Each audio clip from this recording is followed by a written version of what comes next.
thing. What if I fall? Well, what if you don't? What if you fly?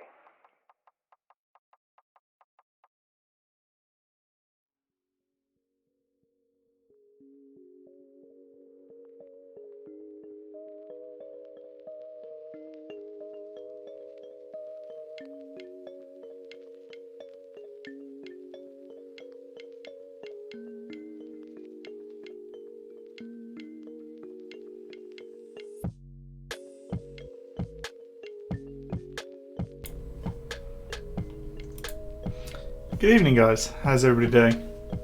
Good evening, Vogon. How you doing?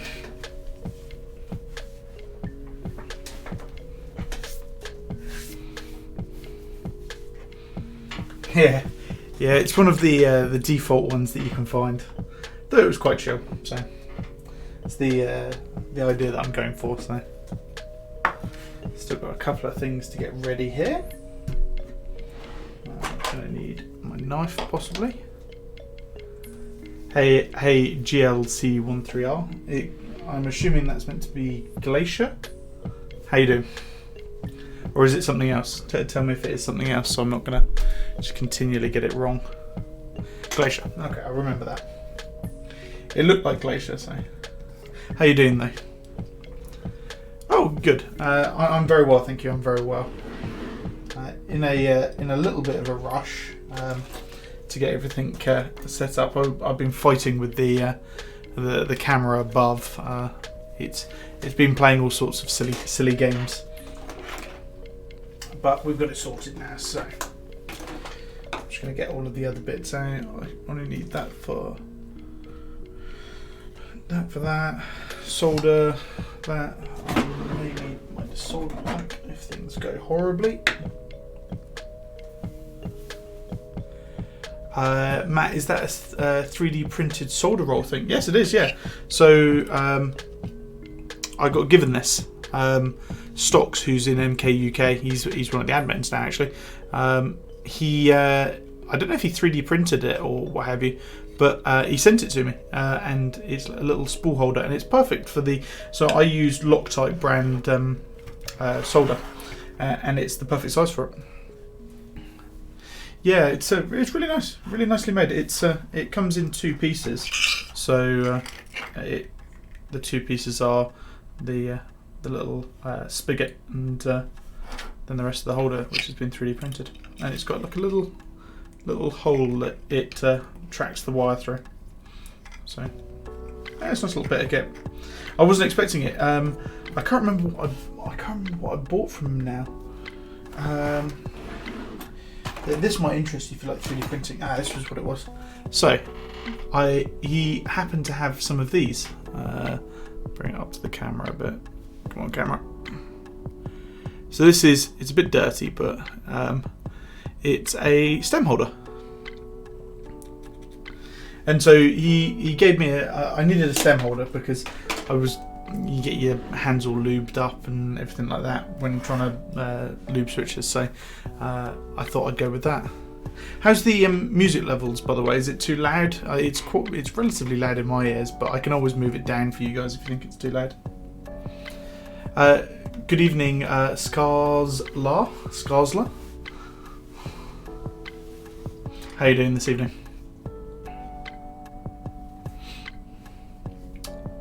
So, we've got a big build tonight. This is a board that I've been waiting to get for quite a while now, actually. This board got delayed pretty heavily. The guy who made it, Equals Ray, he's the guy that does C3. Tinkertronics, yes, Luby hands. You get it all over there, and then you just sort of rub it all over the stems. No. Yeah, so this was made by C3 Equals Ray, and unfortunately what happened during the process was that he got ghosted by the manufacturer of like the actual polycarb and the cases, and he went out to go look at the factory where it was, and they'd just gone. So it was heavily delayed. But luckily for us, he was a great guy about it, and he was able to use some of obviously the money that he had remaining and all of this sort of stuff to be able to get the boards finished. So what we've got here is the final product. So I'll just grab it off. It's off screen. So this is the box that it comes in. I don't know if the camera is going to love this. It is not.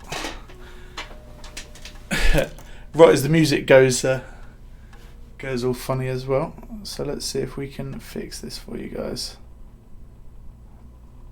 There we go. It just doesn't like where it was. So this is the box, and I wasn't expecting an unboxing experience quite like this, to be fair. Why do you not like that? Come on. Sorry guys, I just need to move the focus about a bit.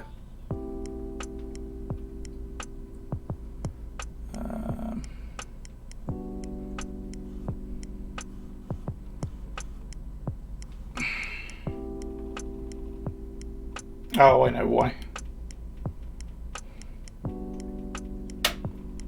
There we go. Focusing at the wrong end. Hey Harjay. Harjay, your like name in there is completely black and I can barely see it against it. Okay, so this board taken a while to get here, but I've already opened this just so you guys know, just to make sure that I had everything that I needed. I've taken the stabs that were in here out, but we're going to open all of the little bits and pieces. I've kept all of the other major parts, so let's get to opening it. So this is the board itself. So it comes with some really nice packaging. So it's like a really premium finished packaging. So this is just an internal lid, and you can see that it's got nice texture, really nice texture on it. So I'm just going to pile these up off the side here. So this is the PCB. So with this board we get a lovely C3 PCB.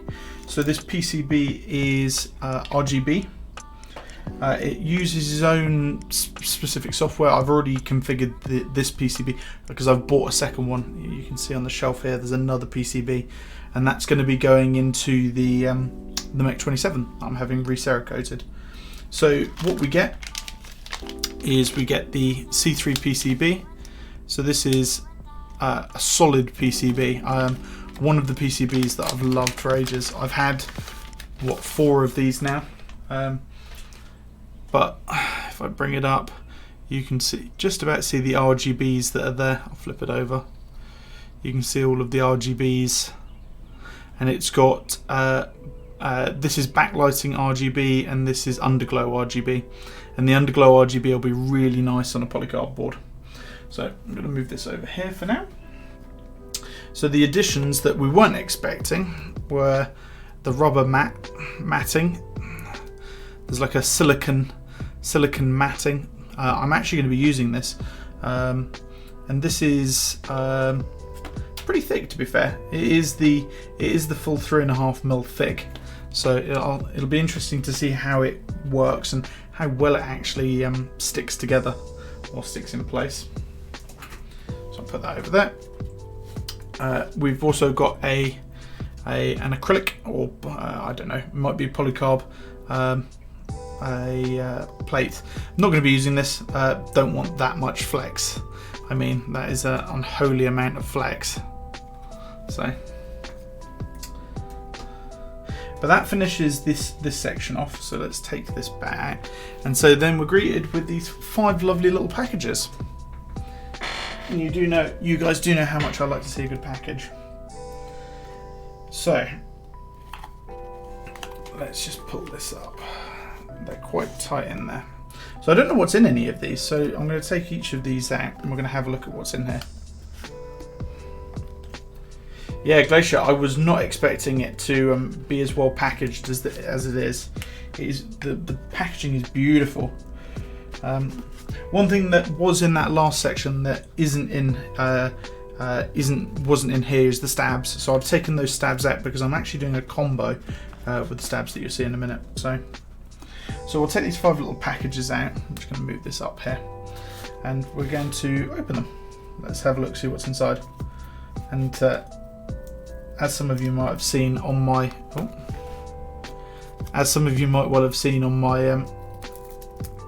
my Instagram, these aren't soap as far as I'm aware. So, or chocolate. So I don't really want to rip these because they're so beautiful. Yeah, this is just a closed cell foam Tinctronic. So what have we got here? We've got a little USB-C braided cable. I'm not likely to use this seeing as I've got a Pexon braided cable, but very, very fine. I don't know if you guys will even be able to see this on here. An extremely fine braid.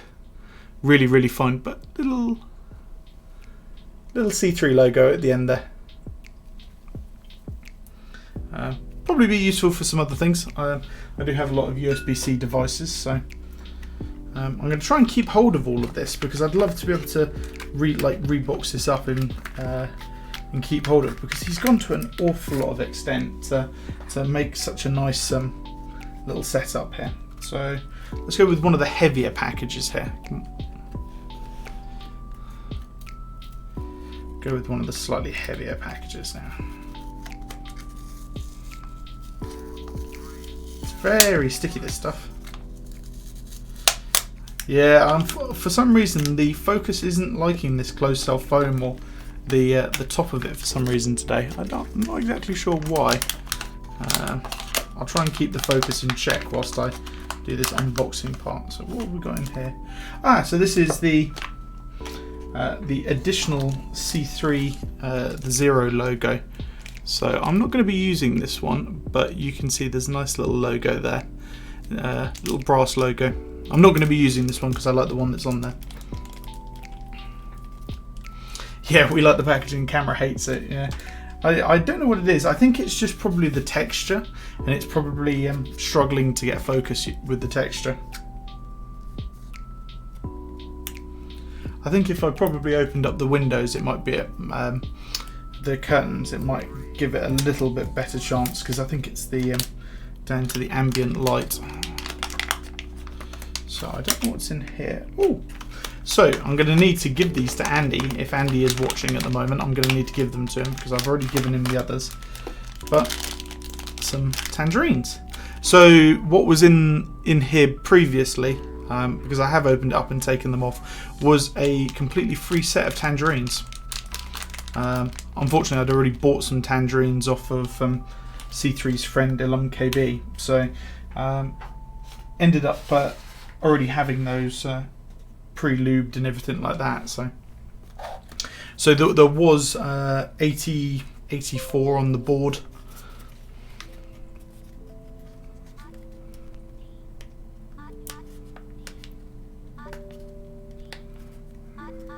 This one's a bit stickier than the others.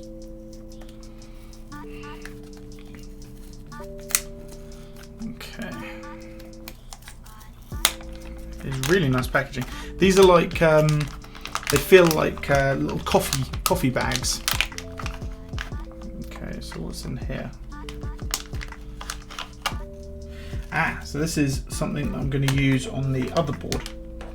So this is a little kit, and what this is it's a little additional light kit. So on the PCB, if we get the PCB over here.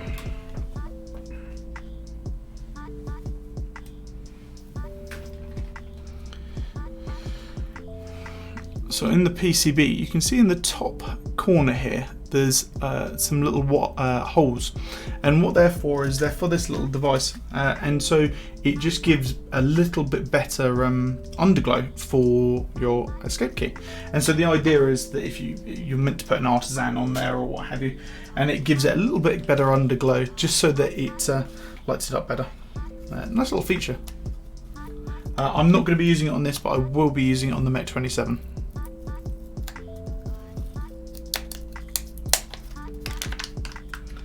And this last one is, there they are the case feet. So there's 4 little case feet. And that'll be one of the first things that I put on, so I'm going to put that over here for now. Nice. Could you turn all of the board's lights off apart from the one, that one?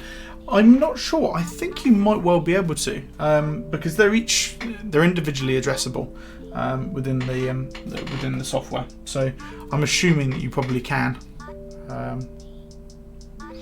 To be fair, I can actually just do it so that the whole board is turned off except one key anyway. Okay, so let's get on to the good bit. So here is the internals. So this is a really thick foam, like really thick foam. So let's put that over there. So with this you get some gloves. So I'm going to put the gloves on,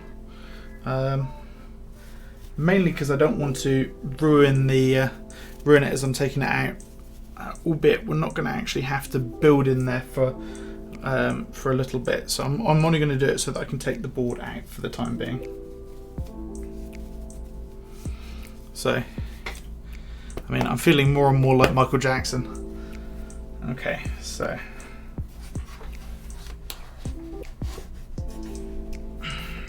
Okay.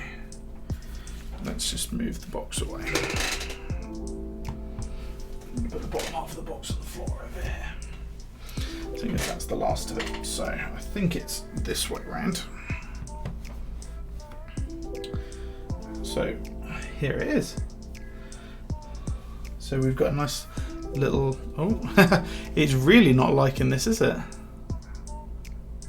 Come on. The camera is really not enjoying it today. Sorry, boys and girls, if you're watching.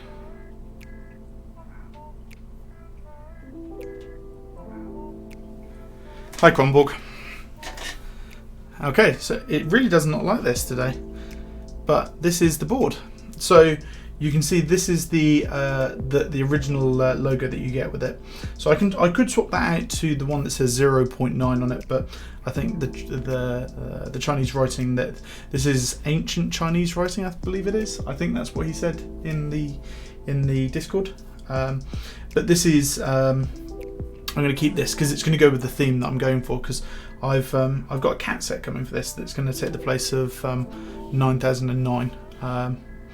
Yeah, I prefer this one as well, Vogon. Yeah, so it comes with a brass plate, and this brass plate I've already got little bits of dust and stuff on it. It's really, really shiny, and it's not really coated. So you guys can see it there. You can see all of the little dusty specks on it, but beautiful board. It's got a decent weight to it. So the one thing that he has already said that we have to be really careful of is over tightening the threads. The threads are straight polycarbonate. They aren't threaded inserts that they've put into there. It is just brass screws into the polycarbonate. So I'll show you guys the underside, but I'm not going to need this for the first little bit. So this is the weight for the underside. Come on, camera. There we go. That's a really nice weight to it. He's cut it out really nicely. Doesn't go all the way through, and I quite like that. And it's held together with 8 screws. So one of the first jobs actually we are going to do. I'm not going to be wearing gloves all of the time. It's literally the only reason that I'm wearing the gloves is so that I don't end up just screwing the logo up or the brass plate up. And this is going to be a real ball ache to do because these gloves are going to be sticking to this. I just want to get the case feet on there though. They are sticking to it like nothing else. There we go, there's the first one. I might take one of the gloves off here.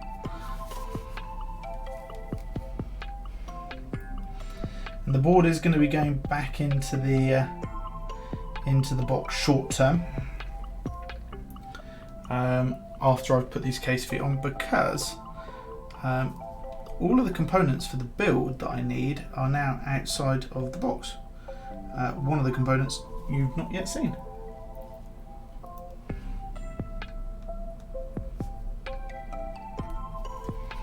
Okay, just going to use the side of the glove.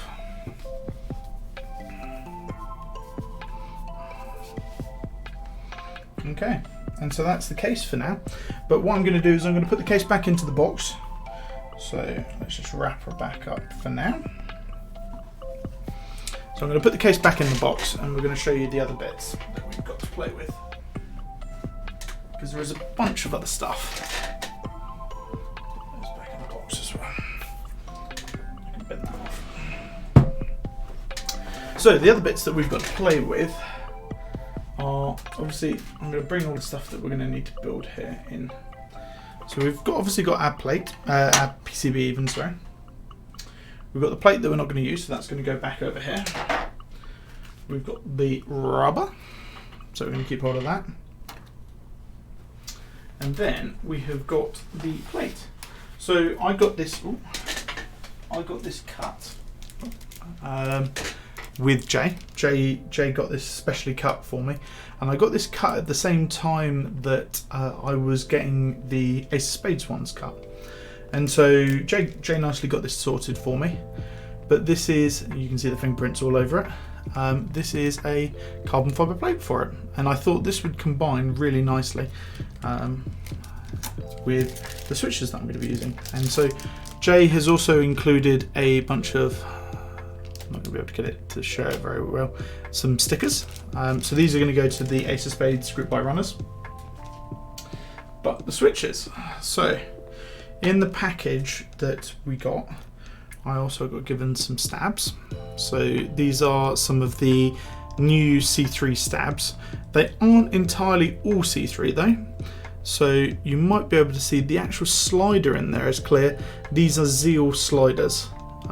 So I've opted for Zer0 sliders, C3, I've chosen the cream ones, I've got some black ones behind me somewhere.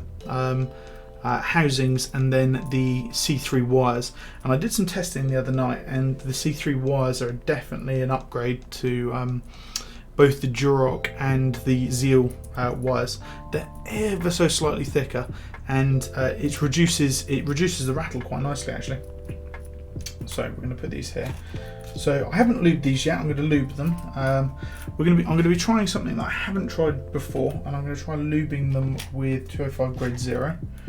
I've got some super lube coming as well, if that doesn't work particularly well, but I'm going to give it a try with 205 grade 0. And then we've got the switches themselves. So these are Novelty creams. It's quite bright, isn't it? So these are the Novelty creams. So I've had these for a little while now, and these are the ones that I broke in individually, 20 minutes each. Which works out at something like 28 hours total break-in time for all of them. Each one individually got broken in by me sitting there going like that, off-center pressing, everything. And I sat there for 20 minutes just watching TV, watching YouTube, doing other bits and pieces. And yeah, it worked quite well to just break these in. And so I've had these on a board before this, and they're broken in really nicely now. And these are the little screws and stuff that go along with the C3 stabs. So the first job that we're going to get down to is I'm going to get down to lubing these up. So what we're going to do is let's move all of this out of the way for the moment.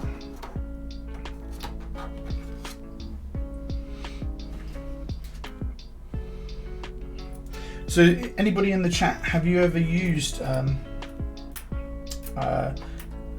205 grade 0 to lube your stabs before? This is going to be my first time, and I've seen some people do it before. They literally dip the wire in and stuff like that.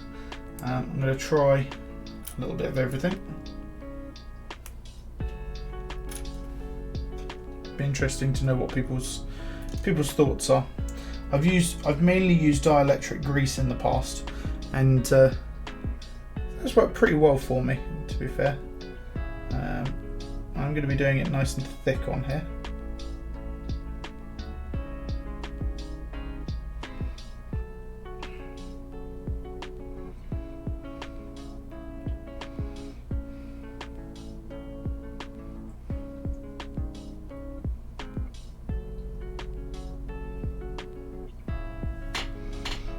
I'll see if I can.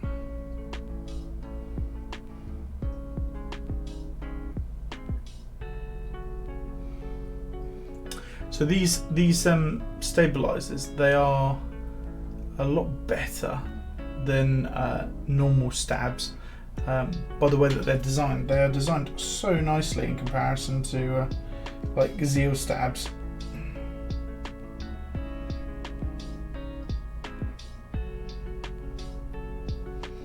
They really hold the wire in place.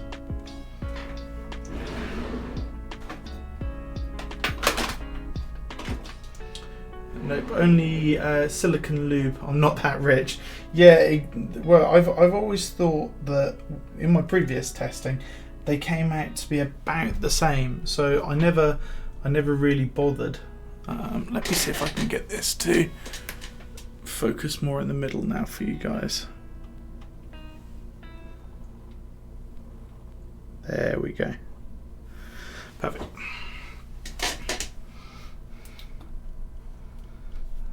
Okay. I am lubing these fairly thick with the intention that it will move about on its own, find its happy medium. And I always find that a little bit more lube really does help anyway.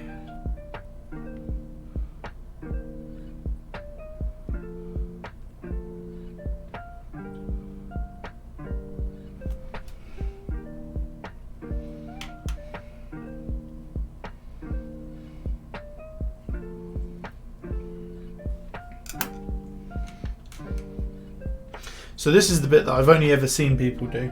So you literally dip it. Just wipe the remaining lube off. Albeit this was probably a bad idea to do it this way around. Okay, there's quite a lot of lube still on there.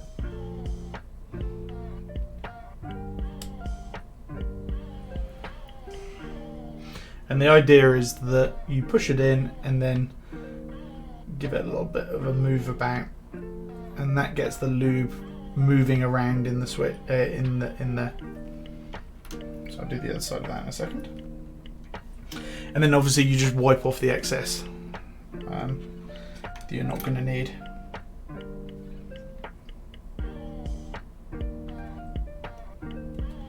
This is what I've seen, I believe it's Mex on Decks and a couple of others do, so I thought I'd give it a try. It's probably a massive use of lube, but we'll give it a try.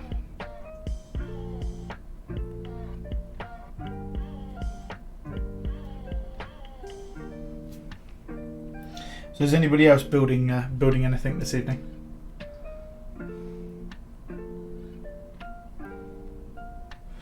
Completely unrelated note, Matt, what camera are you using? So the one straight up is a 5D Mark IV with a 17-40, and the one in front is a C9 Logitech C920.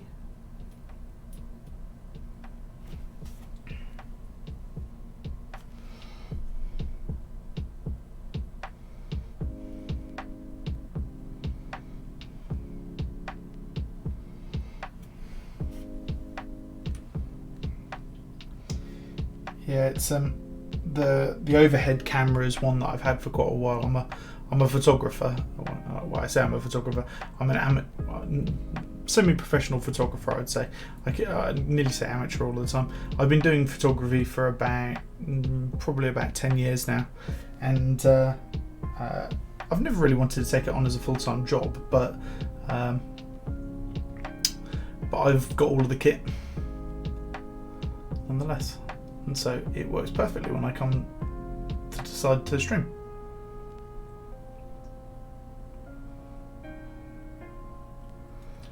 Are you thinking about streaming yourself? Yeah, handy when you have the stuff, yeah, exactly. Are you thinking about doing something similar? Want to do a stream of building a board in the next week or two. Just unsure what to use for top down. So I have actually got a top down rig that is holding the camera up there. and it's quite a big rig. There's a metal pole just off to the side here, goes up over, and I mean this is 3/4 inch steel piping, so it's pretty damn thick stuff, and that goes up and over my head, and it's literally just there to hold the camera in place.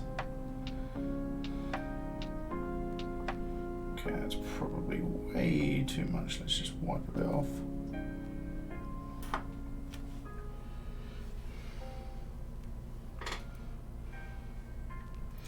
I mean, if you're going for a smaller camera, if you're putting a GoPro up there, you're not going to need to. You can probably put that above your head using a little boom arm or something like that. But when you're putting when you're using something like a 5D Mark IV above your head, you want it to be secure up there.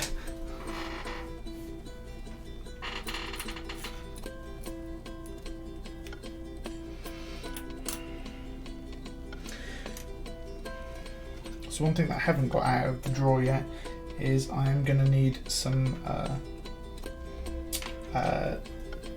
hockey tape, because I'm going to be hockey tape modding the piece. Don't want it crashing down mid-build. No, you do not. Especially when the camera is as much as it is and you're building a board that is as much as it is as well.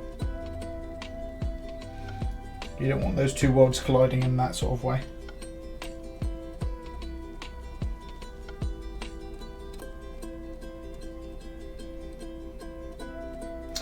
I might just turn the music down for me because it's getting a little loud at my end, but I'll up it at your end. I'm just going to down it to there, and there you go. Just let me know if the music's too quiet now.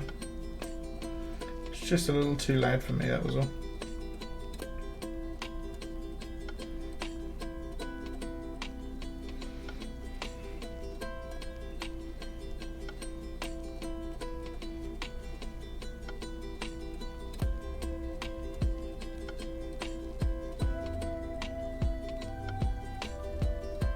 Oh, good. Good to hear.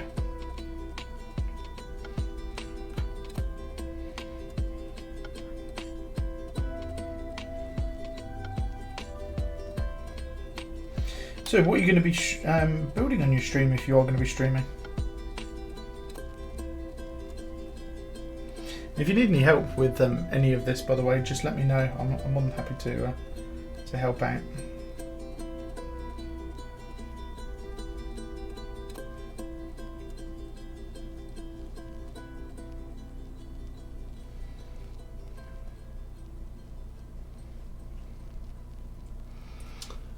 You're going to be building a Ninja 87 Arc XD Lite with novelty creams. Very nice choice. Are the novelty creams brand new, or have you broken them in a bit?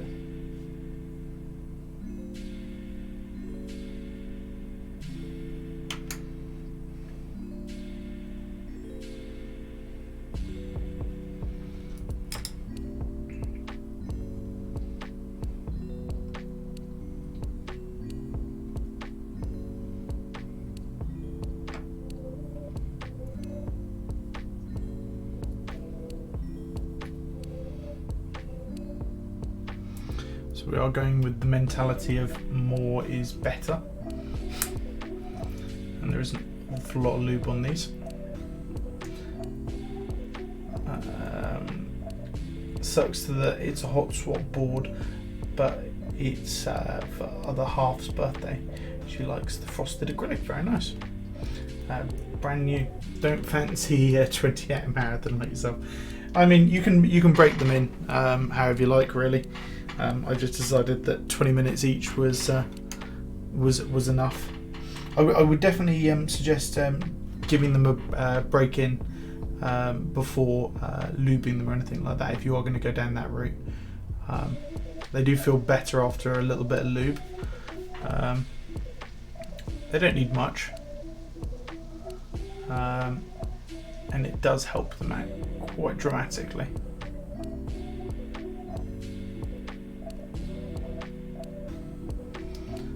But I mean, 20 minutes break-in time each was probably a little excessive. But I wanted something that was going to be consistent. I don't like the whole thought of breaking them in as you go, because obviously certain alphas will get used more, the modifiers won't. And obviously if you're rotating them even then,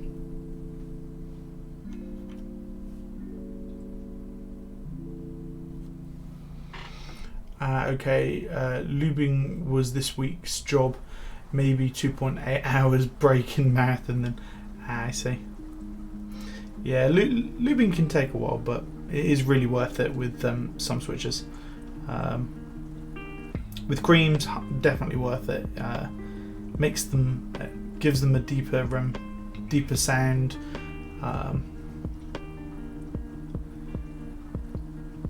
It makes them that little bit smoother. I mean, novelty creams, they aren't greatly smooth when you get them. Breaking them in really helps.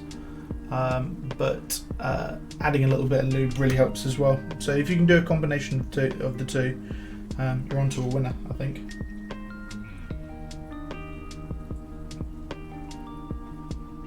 Okay.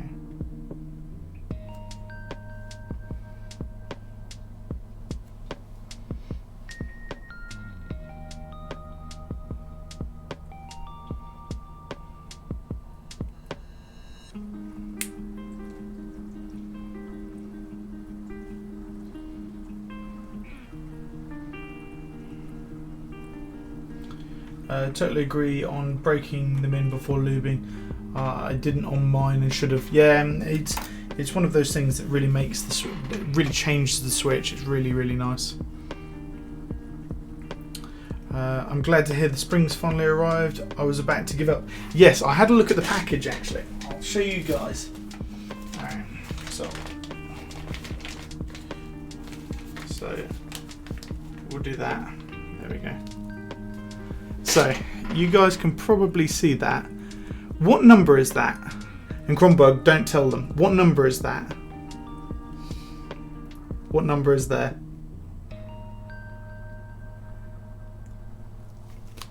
I'll bring it a little closer. What number does it look like?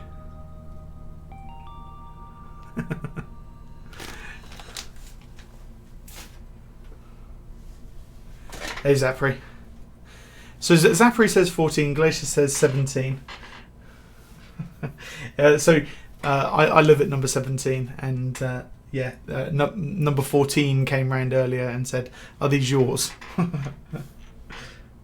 Yeah, so they'd been delivered to a neighbour, and because they'd been away, they weren't back until earlier today, and so they dropped them off then.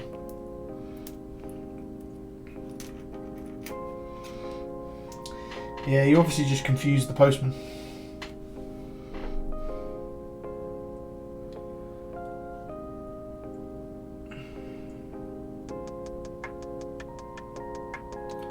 Albeit, I'm still trying to find out who sent me these Gateron inks. Need some leads on these guys. Need some leads. Zachary, you just said about it. Yeah, I still have no idea. So for those that don't know, I received a box of Gateron inks out of the blue. I hadn't ordered any. None of the clients except for Kronborg had ordered some, and they'd already long arrived. And so I have some Gateron inks here that, that I have no idea where they've turned up from, who sent them. And the unfortunate thing is the outer of the box has no information for me. It just says my address and from Hermes.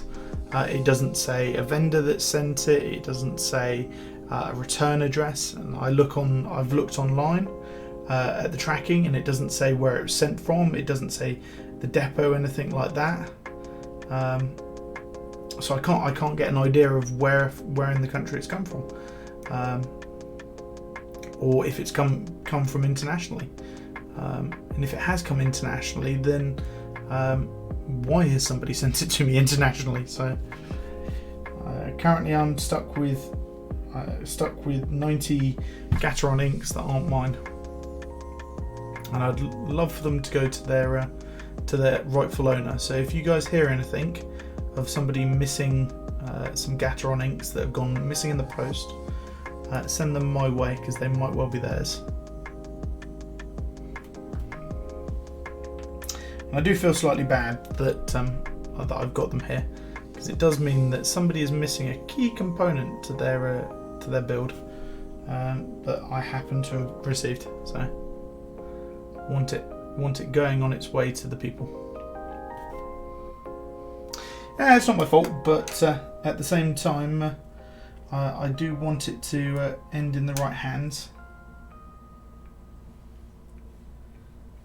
They're not mine at the end of the day, and somebody's obviously bought it with the idea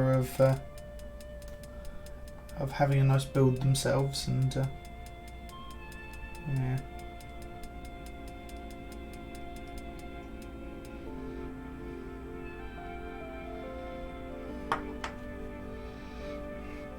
So you guys might be able to see that I am heavily overlubing these, and the idea is that I'm going to put it on really thick and then wipe it off afterwards. I'm just trying to get an even coating. That's the main deal here.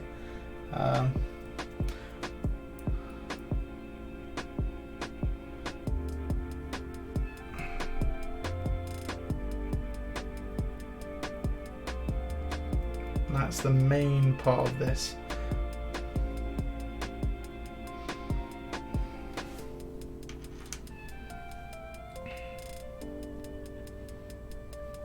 And so, for those that don't know, or Zapri that has just joined the stream, these are C3 outer housings with Zer0.9 sliders for the stabilizers, and I'm using the so I shouldn't say C3, C cubed wires as well. So I've got the gold wires, and that's what they sent through. And I did a bunch of testing off stream the other day, and the idea was that I wanted to test all the combos, and so I tried C3 slider and housing with a Zelio wire, like a Zeal wire. I tried the complete opposite way around, and the best combination that I was able to find was C3 housing, Zeal stem, C3 wire, C cubed wire, and the idea was that the wire is the main thing that makes the difference. The actual Zeal slider is smooth. It's marginally smoother than very marginally smoother than the C3 one. C cubed one, sorry, I keep saying C3. Marginally smoother than the C cubed slider, and the wire is just better in every way. It's thicker, and so it causes less rattle within the stabilizers themselves. I like the matchy with the switches and the brass plate. Yeah, it'll go really nicely, albeit I'm not going to be using the brass plate. The carbon fibre plate is the one for me. I wanted to try something with a little bit more flex, because I've got a board that's going to be coming back next week. It's currently at the Cerakoter's, and he is going to be re-Cerakoting it black for me after it had a couple of minor imperfections on the on it. So he's currently Cerakoting it, and that is going to have C3 tangerines putting into it.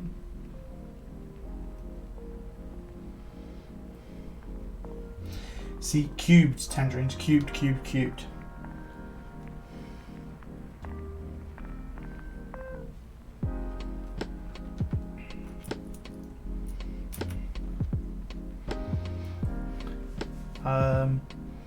Oh yeah, the Canadian one, right? Yeah. That's the Mech 27 V2. Yeah, I'm having the Mech 27 redone, It just had some little speckles on the top of it, and I wasn't entirely happy with it.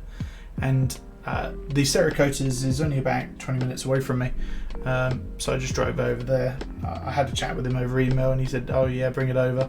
And the plate was also pretty damn tarnished, so I decided that he's going to sandblast the plate for me, and he's going to give it a clear up.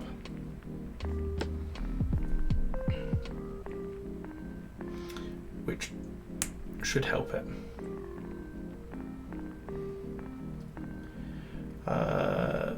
So you think this is the best combo of any stabs? Have you considered Everglide stabs parts? So the one thing that I have tried is swapping the Zeal sliders, swapping those out to not Everglide but the Duroc ones, because they're the clone of them.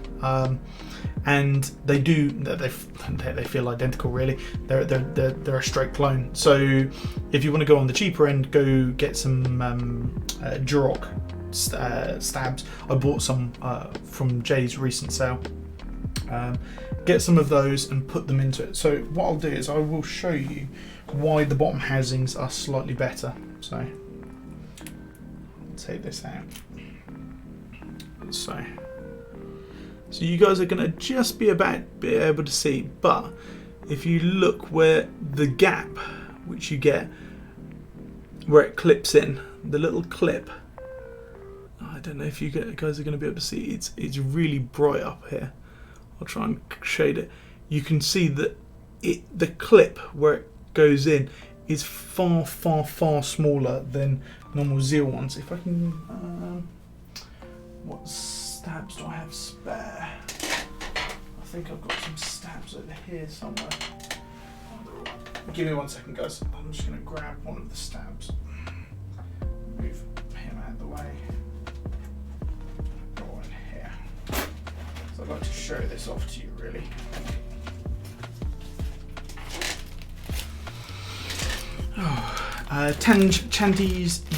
Tangies are my favourite switch at the moment. Yeah, I've been playing about with them and they are really nice.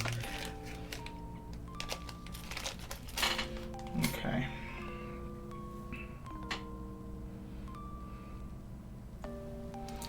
So if I bring this up, I'll put these on my hand.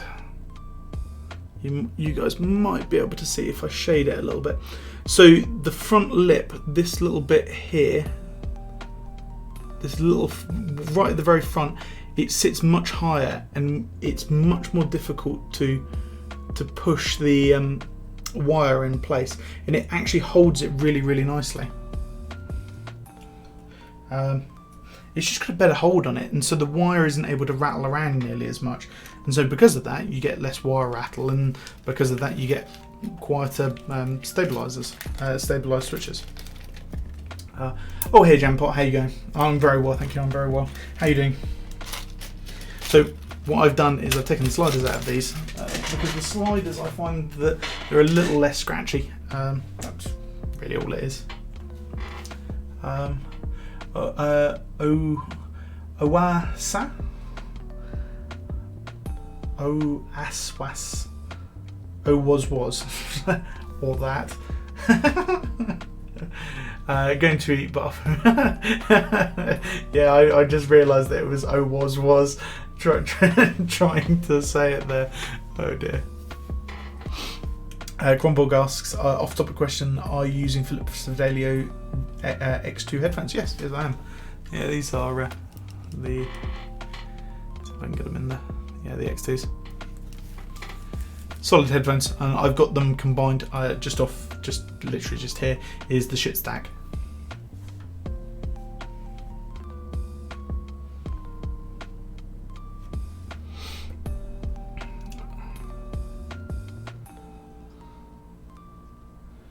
I've got a few different headphones here, but these are my best over ears. I've got some Bose QC 25s, 35s, 25s. I think 25s, the ones that are wired. Got some of those as well, and then I've got some in ears. I've got what have I got? I've got a pair of Shaw. I've got a pair of I can't remember what they're called now. Mackeys, which are really, really nice in-ear monitors. And then I've got a couple of others. Random question, but why GMK Oko and not WOB? So this came with the ISO as standard, but it also it came out literally just before WOB came out on mass drop. So I got a little bit unlucky at the time. But in the base set, it had everything that I wanted. It had the Windows keys that I wanted, and it had the UK ISO. So it was a bit of a kick in the balls, though. Literally, like, I ordered it, and I think like I got the shipping notification, and then like a day later, Drop came out with that there was a new white on black set, and I was like, oh, and it for nearly half the price as well.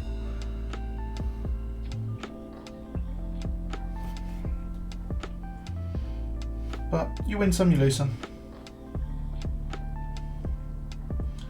Overall, I'm happy with the set. I try and choose sets that have got a UK ISO as standard. So.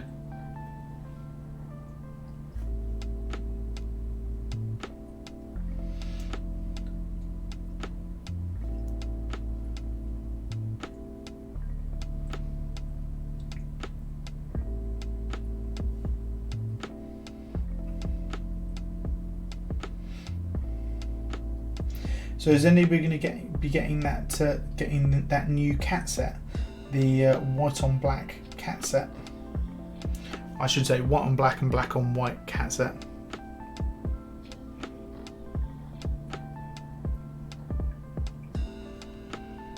I can't remember the name of it.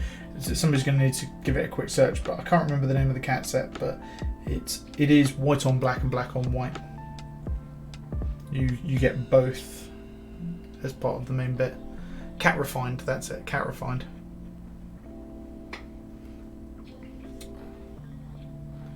UK ISO for life, 100%. I literally, the sets that I've got behind me, that does actually have UK ISO. So I made a, no, in fact it doesn't. I bought the UK ISO keys and never ended up using them. Got UK ISO, will have UK ISO. Not my board, it's Kronborg's board. Ace of Spades test 3D print.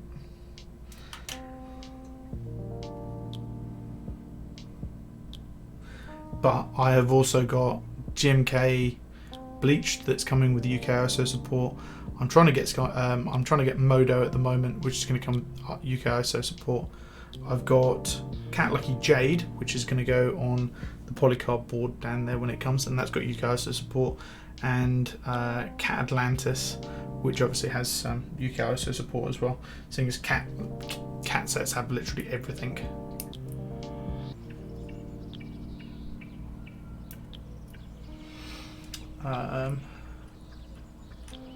Good opportunity for combinations. Yeah, I guess the with Cat Refined you can swap them about a bit. It'll be really nice. I'm possibly thinking of just getting the white on black portion of it.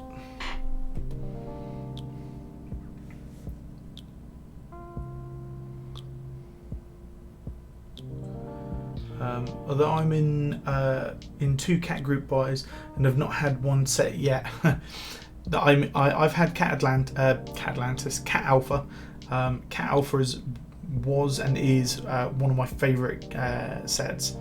I sold it, unfortunately. I sold it because I managed to break the 6.25U spacebar, and I was freeing up some money to be able to buy Cat Lucky Jade, because I was buying literally all of the kits that I could get.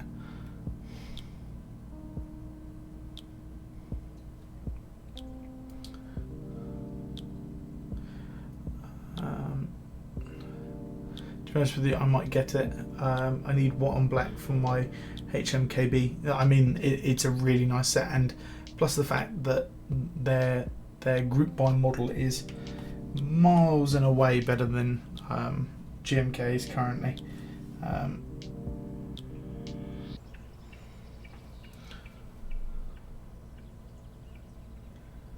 Literally everything gets made.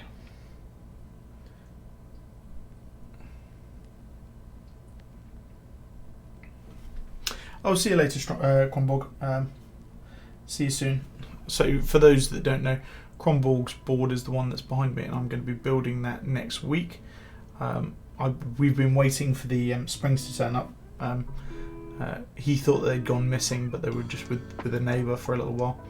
And so I'm going to finish off his Gateron that he's already had, that we already bought before these new ones turned up. And I'm going to make them for him, and we're going to put the board together on stream, hopefully. So, and I'll also be doing a topping test with it. So,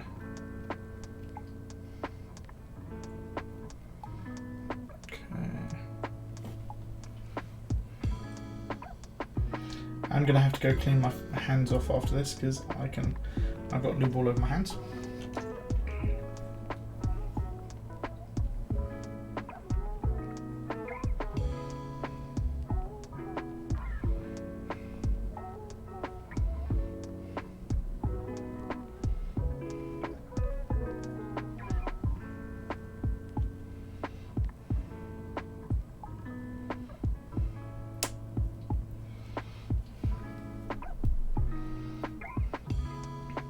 So what are the keycap sets that people thinking about buying at the moment?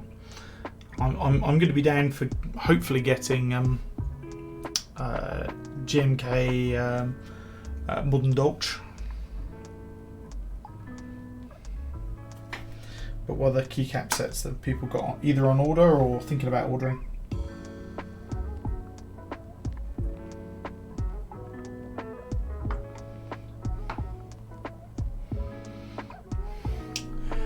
Just got MT3 Serica. Really want to get Modo 2 if I can source the money for it. Yeah.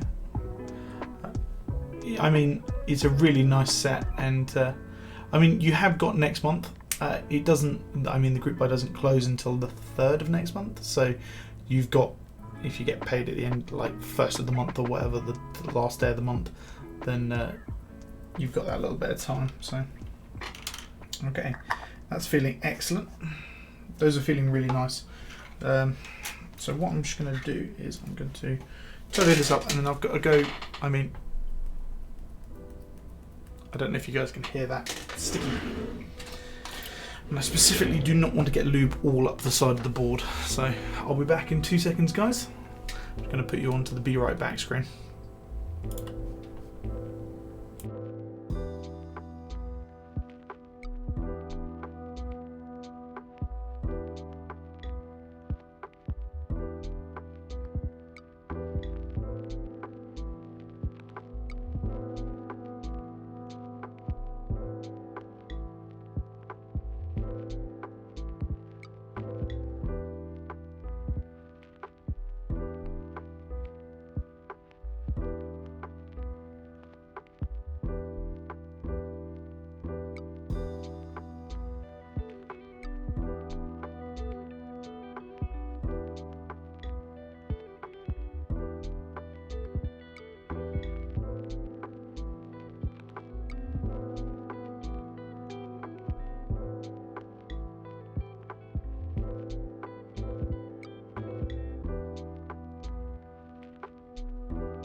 And I'm back. So I'll just catch up on what you've been saying. I've got GMK White and Black from Drop, Ursa and Cam Wraith. Oof, just a few sets. Zapri says that he has got and GMK White Wolf Witcher inspired set has been indefinitely delayed due to licensing. Oof. Yeah. So might give me some time to get some money and decide if still want it. Yeah, I mean, I think as keyboards slowly become more mainstream, I think we are going to need to be able to get more licensing options for stuff. So the board is the stabs are now ready. So I need to get a couple of extra little bits out.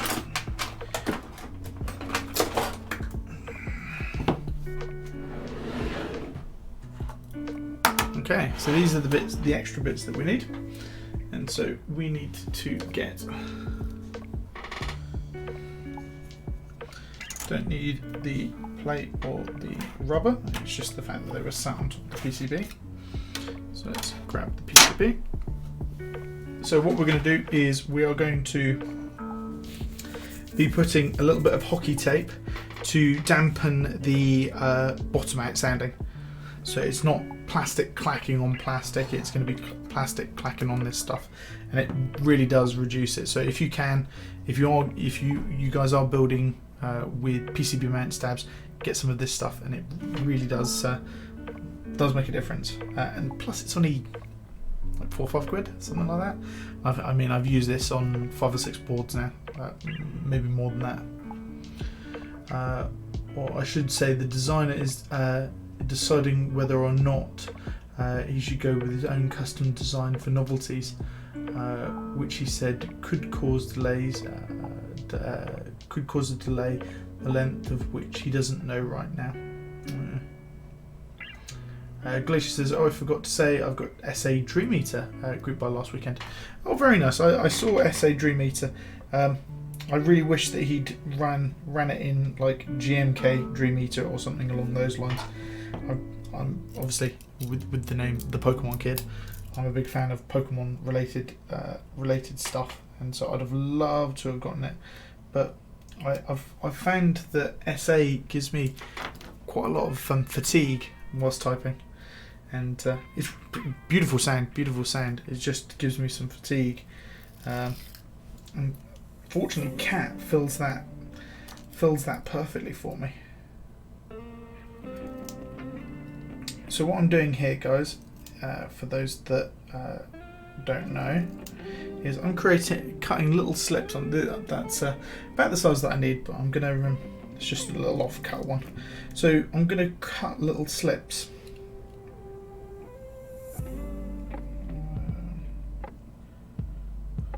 And the fortunate thing about this stuff is that it is about the right thickness if you cut it in half to do both the stabs. So I'll show you what I'm going to be doing with this. So I'm trying to cut it just about the width of the actual stabilizers themselves. And so you've now got 2 pieces like this, yeah. And so I'm just putting them over the top where the stabs will lie. And all that this does is it changes the sound profile of the bottom out of the stabilizers. That plastic on plastic sound, that clack, isn't particularly appealing. I'm just going to pick this one up and just move it a little bit. It's not particularly appealing. It's quite a harsh, high pitched sort of clacky sort of sound, and just by adding a little bit here, it reduces it like a crazy amount. It pretty much reduces it to nothing. So I've got SA Vital Bloom for my girlfriend's board. Nice to have the two together. Oh, that's cute. That's very cute. I was the owner of SA Vital Bloom for a very short amount of time. Well, I say owner of it. Owner of a group by spot. I sold it to Eskimo Joe.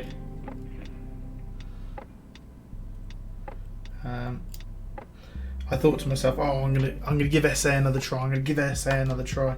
tried it on somebody's meetup board, and I just remembered, yes, doesn't really suit my typing style and it hurts my hands. So I thought, maybe joining that group buy for an essay set wasn't such a great idea. And yeah, sold it to Eskimojo.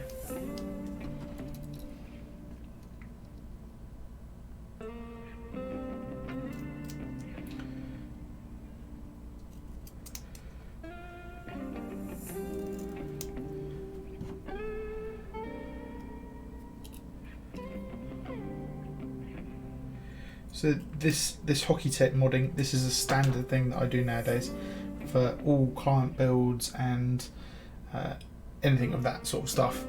It's just a must do nowadays. Okay.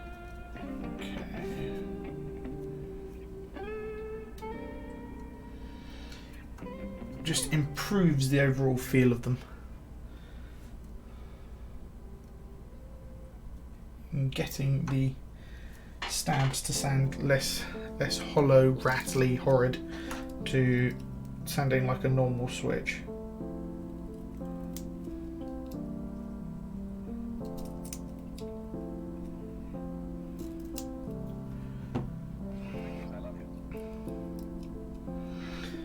So the question here now is, Glacier, have you got any of the Pokemon artisans coming? Have you got any of the S-Craft Pokemon artisans? And if not, and if you've not heard of them before, there is going to be a sale very shortly for them, and you should definitely get some. I agree. Shame their essay. Would be nice to see them in GMK. I'd like to see a Pokemon DSA kit myself. Yeah, the same. I mean, the two sets here are both DSA Light Cycle. Not heard of them. Okay, so go to, I think it's s-craft.studio. I think that's their website, and have a look at the 4 starter Pokemon on there. They've run them before, and they come out to be $36. I think they're $36, and if you put your email address into the site, it reduces each cap by $6. And I'll go get one. I've got them here. I'll show you them. I will show you them. This is my little artisan tray here. This is my little artisan tray. But you can see the top 3 here are the little Pokemon ones. So let's get one out for you. So, man, the Bulbasaur is ace. Okay, I'll show you the Bulbasaur one then. I can get it in just close enough. And they're really beautifully done. Really, really nicely finished. So that's the Bulbasaur. This is the Charmander. I mean, I've got some nice ones on my Instagram if you want to go have a look at that. That's the Charmander. And then the Squirtle. Squirtle's my favourite. He's on a surfboard.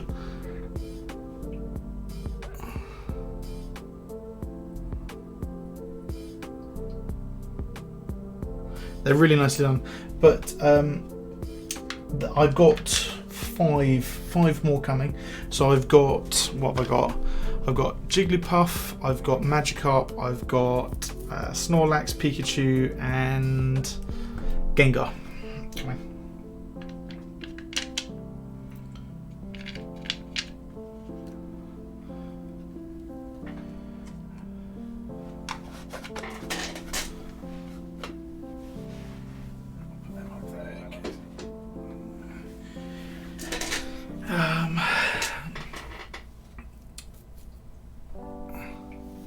Cat Refined really highlights issues with GMK legending.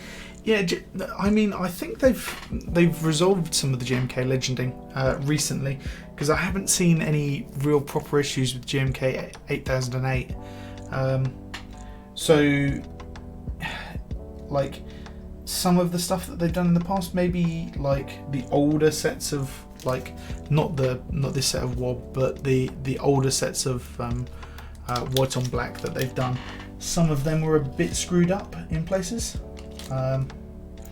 So hopefully they've picked them up and fixed them a bit.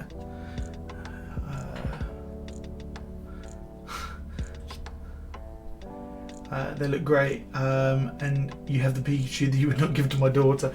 Yeah, I'm sure it's for your daughter. Yeah. I know whose board that would really go into. We all know in chat, don't we, chat?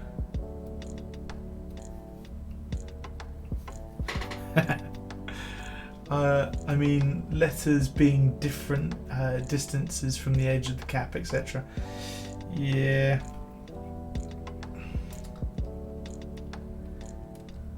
I guess at the end of the day, Cat is doing an awful lot of things right at the moment that GMK isn't. I mean, it does have the advantage that they are die subs at the end of the day, and they're not having to go through the whole double shotting process, which I'm sure is much more difficult and much more intricate. But at the same time, GMK need to really step up their standards. They need to fix some of these horrible broken legends. I mean, I saw the older sets of what was it? One of the black. It was either black on white or white on black sets where they were all over the place. Like the little line that's on this part here is just like at an angle. There's little bumps coming off it, all sorts. It's like that sort of stuff shouldn't be making it through. And realistically, GMK aren't really that bothered because the mech like a small niche market of custom mechanical keyboards isn't big enough for them to go, oh, we need to have a drastic change. The quality is going down. I mean, we are slowly getting bigger, but I don't think we're at that sort of stage where we can start dictating the quality is not high enough to them. Whereas we've now got Cat, which is willing to do small runs specifically for the keyboard community, and so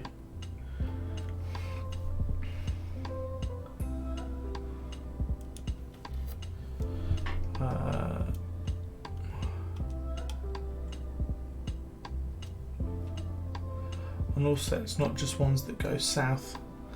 Oh, lies. Hey, there may be a time when new standard comes that's not GMK. Yeah, I mean, I think that GMK do need to be very careful.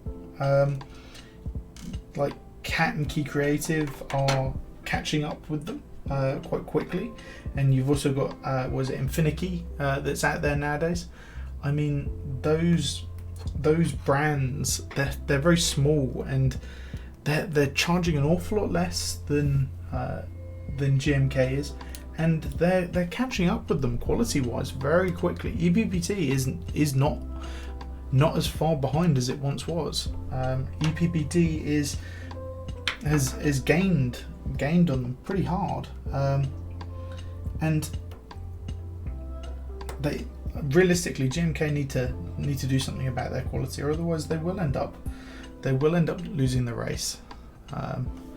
I've said this for a long time, but I think that Signature Plastics should have tried reinventing DCS, remolding it or doing something, getting it somewhere closer to GMK, because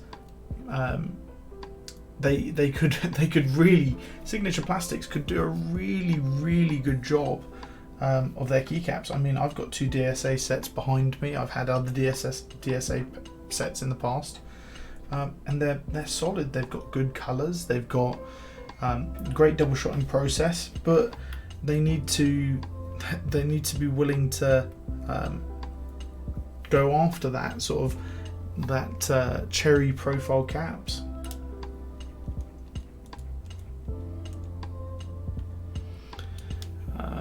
Any company faces competition. I think Infinity is getting there personally. Yeah, I think they are as well. And if some company starts addressing what the community wants, it may be that we move to them. Yeah, I think exactly that. I think that we've, like, as a community, I don't think we're going to stick with probably GMK unless they pick their standards up forever.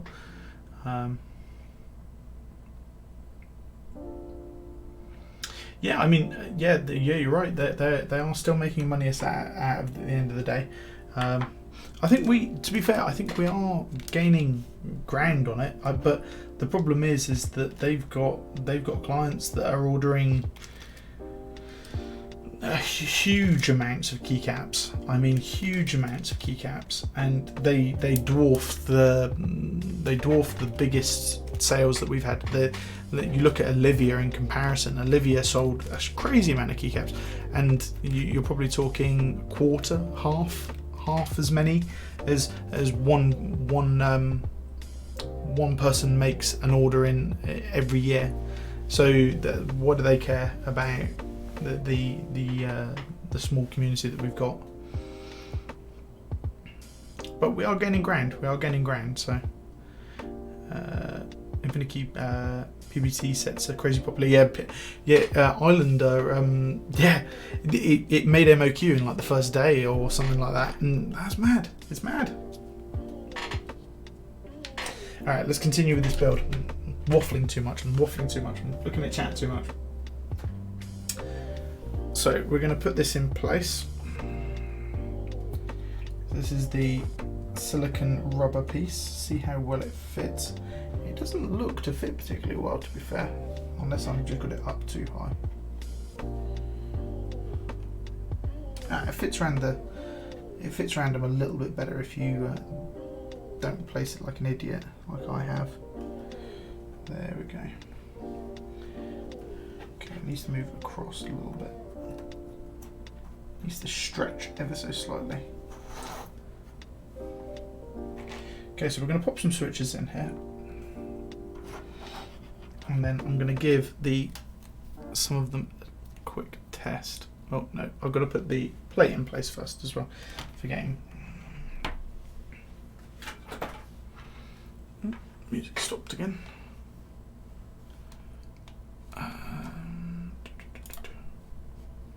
Yes, I'm still here.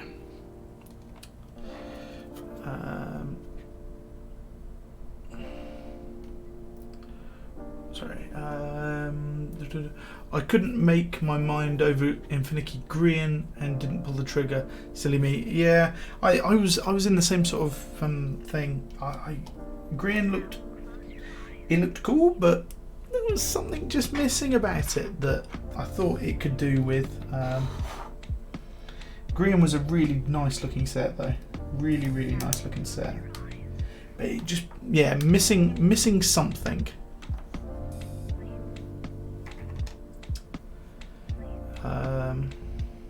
Sorry, I'm missing. Sad I decided to get Islander, not to get Islander, honestly. Yeah.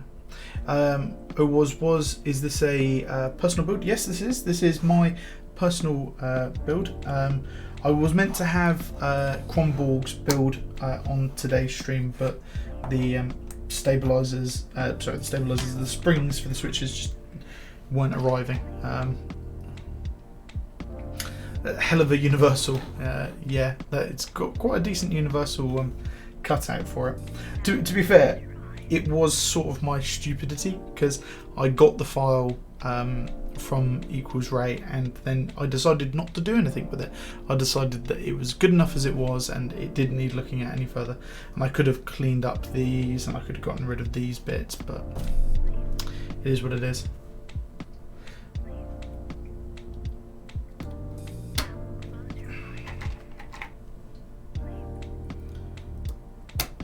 So I'm just going to try and get some switches into the main stabilized keys.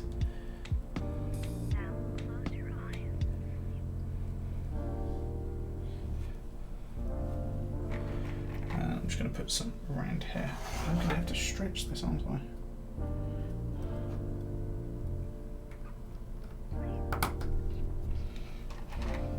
Having to stretch it in a really weird way because you can see that it's overlapping just a little bit here. So I have to sort of pull it across a little bit and then pop a switch in and then Come on. Because I can feel it hitting the rubber in certain places. Where is my... Wait, you're using 2 plates? No, so I'm not using 2 plates. There is a rubber piece that goes in between.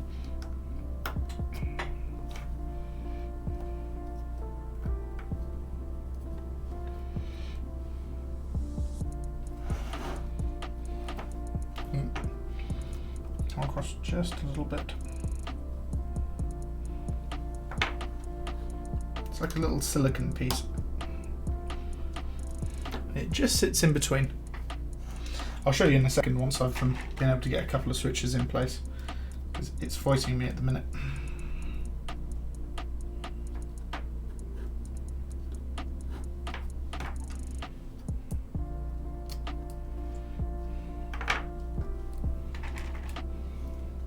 I thought I'd give it a try. If it doesn't work out particularly well, I can always desolder the board and I can always put just remove it. So, man, if I could get, if I could, I would have got like 5 sets in 2 months. Market's crazy. Yeah. Yeah, you've got to be a millionaire to be able to buy all of the sets nowadays. Lots of really nice sets.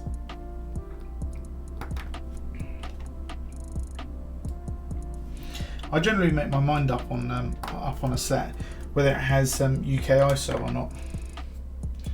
So you might be able to see here. You can see the little rubber piece that runs down the middle here, and it's just a sort of sound dampening, really. Now let's get a couple of switches in the middle, and then we'll test these stabilized keys out.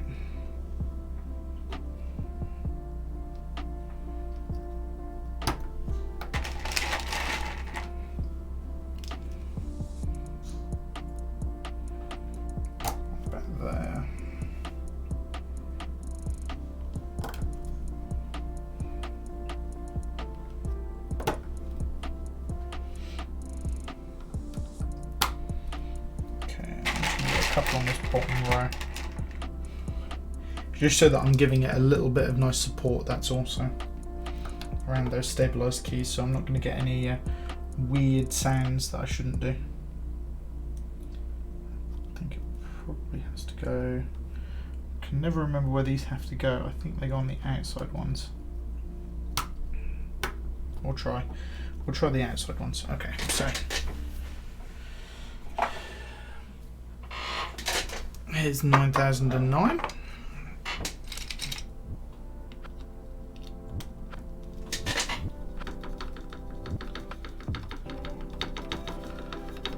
I don't know if you guys can hear that. You probably can't because the music's on. But if I bring this down, if you guys have a listen, there is 0 rattle.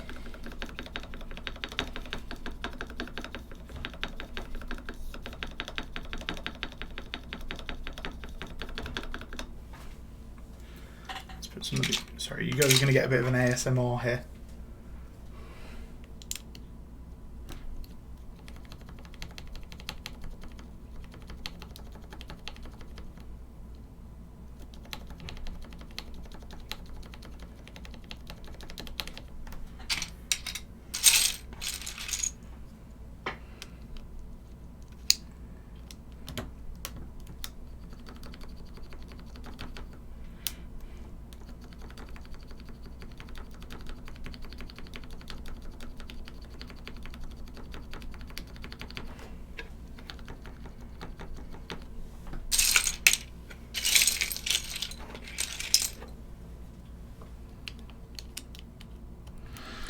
So I'm going to sit back from the microphone. This is the only one that I think might have a little, because normally like ISO keys, like they have a little bit because they're angled slightly differently.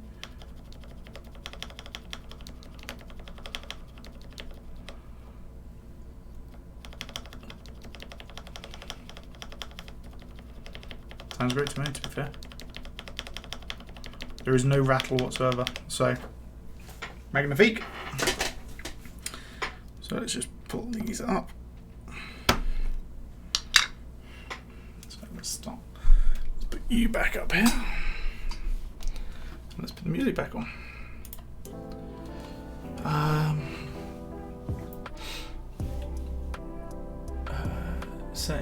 Sorry, I missed a bunch of stuff here. No ISO options, no good for me. Yeah, exactly. Same as me. I've actually gone through the whole process of like, oh, do I try ANSI and see if I can like it, all of this sort of stuff, and then I just thought, why bother? I'll only buy sets and boards that have actually got ISO support with them. And to be fair, the Ace of Spades, which I made myself, is ISO only. I wanted to make something that was completely just built for the sort of not UK community, because there's a couple of guys from continental US who bought them, but I wanted something that was made specifically for me, really, at the end of the day. Maybe an exception because of The Witcher. Yeah, I mean, if a set's really nice, then I mean you can always push for it to be added. I mean, even if it's just the actual ISO keys themselves, like the basic ISO, so the ISO enter and the left shift and the extra pipe keys and stuff. Even if you can get that sort of stuff added, then it'll make it a lot better for you, I think. At least you can have a set that'll fit on a board and a layout that you like.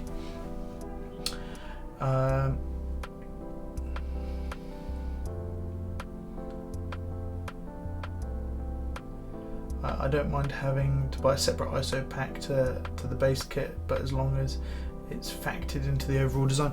Yeah, I've seen quite a few keycap sets that they forget about ISO for some reason. They forget about a lot of the, not the nuances, but a lot of the stuff that we need. Where you've got pipe here and pipe here, pipe and slash here and here. It's like it's if you're going to put the key in there, at least make it the hash key, or make it useful for us. Don't just throw it in there and for it to be what feels like a secondary thought at the end of the day. That's the way that that's the way that I'd explain it. It feels like an afterthought. And for me, if a kit feels like that, then why would I want to buy it? Why would I want to support it? Not being rude to the runners, because there's some beautiful keycap sets out there, but why would I want to? Sounds great. This is fantastic. I'm going to have to message you at some point for stab advice for future profit build. This seems flawless. Well, I mean, so if you guys want to subscribe to my YouTube channel, if you put !YouTube into the chat, you'll get a link to my YouTube channel, and I put all of my VODs of all of my builds onto there. So please go ahead and subscribe if you want, or have a watch of my previous builds, and I show off how it's done. And I also do typing tests, so this board will be typing tested on there in the same manner of all of them. So I've got my Borsdorf, I've got a couple in the pipeline at the moment, but yeah, thank you very much for the follow, for the subscribe on YouTube. Thank you. But I mean, I post up my VOD so that other people can do that. And thank you very much for the follow, Zachary.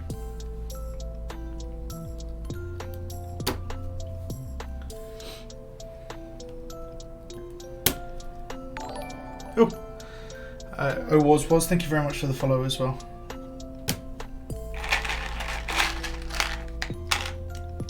Sorry, I'm just gonna have to move the your subscribe thing. For row 3 and row 4 ISO keys, when they include ISO, yeah, that's what I was meaning. The row what was that? That row 4, the row 4 slash and the row 4 slash that goes there. the row 3 slash that goes there. That annoys me as well. I mean, they're getting the keycap made.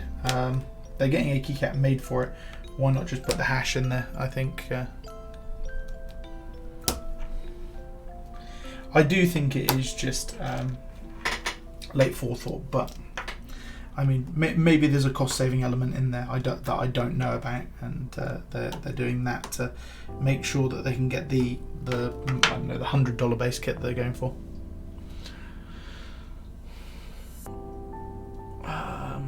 Sorry, I've missed a couple of things here. Free Thought. I prefer it less muted personally for other mods, but the spacebar and ISO sound great. Yeah, I mean, they will sound that they're not going to sound as good as they do in person. I've found this throughout for like all typing tests. You listen to a typing test online, it doesn't sound like you listen to a Teha typing test, and in person it's not going to sound anywhere near that. There's a lot of factors that go into it: mic placement, the level of sensitivity on the microphone itself, all of that sort of stuff, and even then you're not going to get a real good feel for the actual feel of the switch either, which I think a lot of these typing tests do sort of lack. Yeah, so oh, definitely, Matt. Even the room changes it. Yeah. I mean, I've got they're relatively high ceilings, so I mean, it's probably changing the acoustics a little bit. I try for all of mine. I try and do them on this bare table. I don't want anything underneath. I don't want it to be stacked on 5 desk mats. I don't particularly want that. I want it to be. I want people to be able to replicate it if they can. Replicate the sound that I'm getting. So you could put it on a wood table and you could try and get a similar sort of sound. That's my goal when it comes to doing these typing tests. Give you an accurate representation of sound.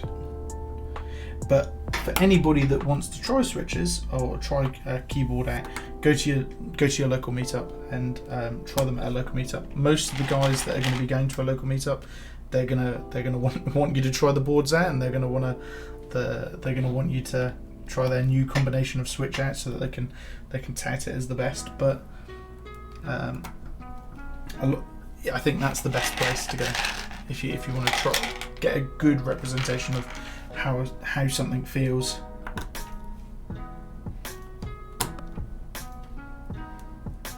And sounds as well, I should say.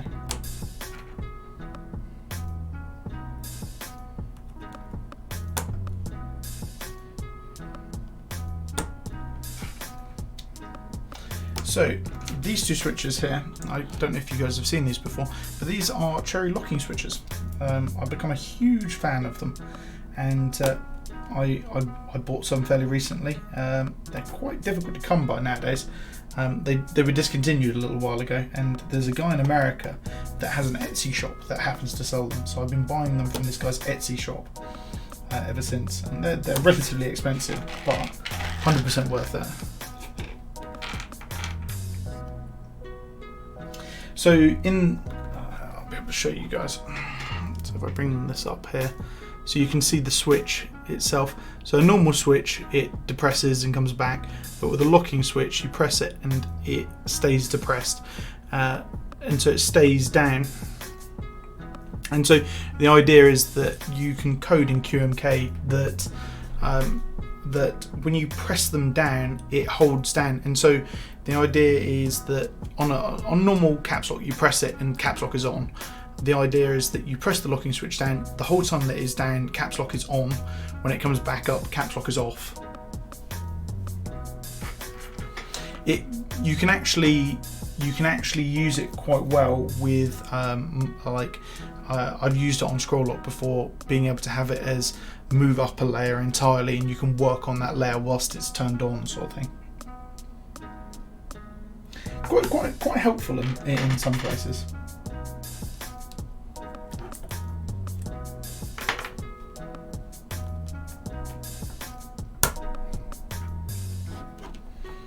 Okay, we're nearly there. Fighting this last little bit here. The silicone rubber is not playing ball very well. It's not moving over into the right spot.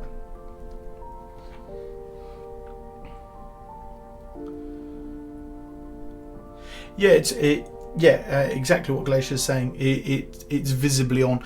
The other thing that I do is I put 180 grams springs into them, and in fact I have got.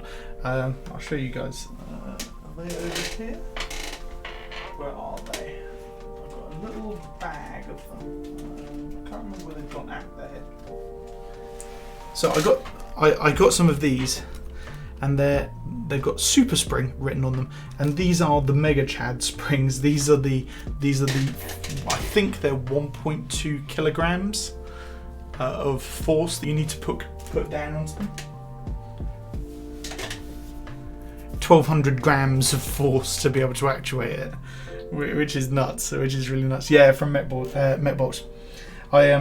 I sent him a message because I've known Matt for ages, and it was I needed some 180 gram springs for the other lock switches, and I also needed an extra switch for my switch tester that's back there, and he just included it. And I actually thought I'd broken one of the lock switches for a minute because I pushed it down and it crunched as it came back up, and I don't think the mechanism is made for 1,200 grams of force being pushed back up on it. So I was like, oh god, like, because I mean they're about £8 a switch for lock switches. So. So one thing that I'm going to have to test here, I'm going to have to find the shift key. That's perfect. And I'm going to need I'm just going to check my bottom row.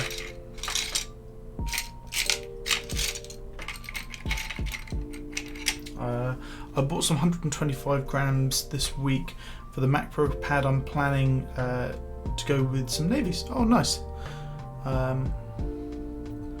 Got them from Metbox too. Yeah, Metbox Matt is a lovely guy. He helped out with one of the meetups a little while ago. We did a guess the switch competition, and my god, was it difficult. Guessing switches is a tough thing to do.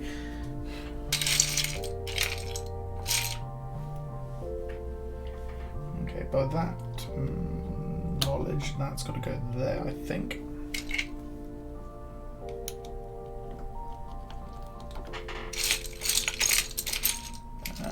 How it is there? Okay, doesn't go there.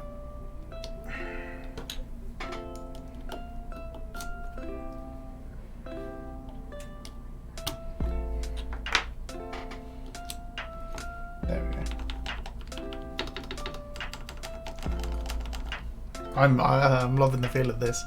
I'm hyped now. I'm going to be doing this method of lubing my stabilizers from now on. I think this is the way forwards.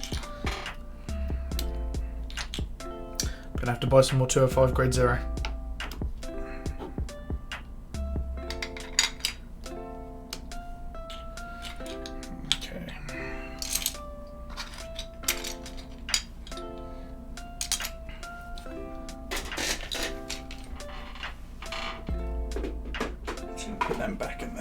Okay, so we have come to the portion where I'm going to be able to do some soldering. So I'm just going to do just a quick visual check just to make sure that they're all in nicely. Just going to give them a quick push as well. Just make sure all of the switches are flat and in.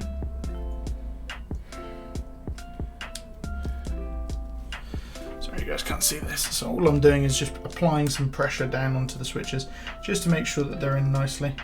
And then, oh, that one wasn't, so that's good. That one wasn't either. You'll feel the switches click in place.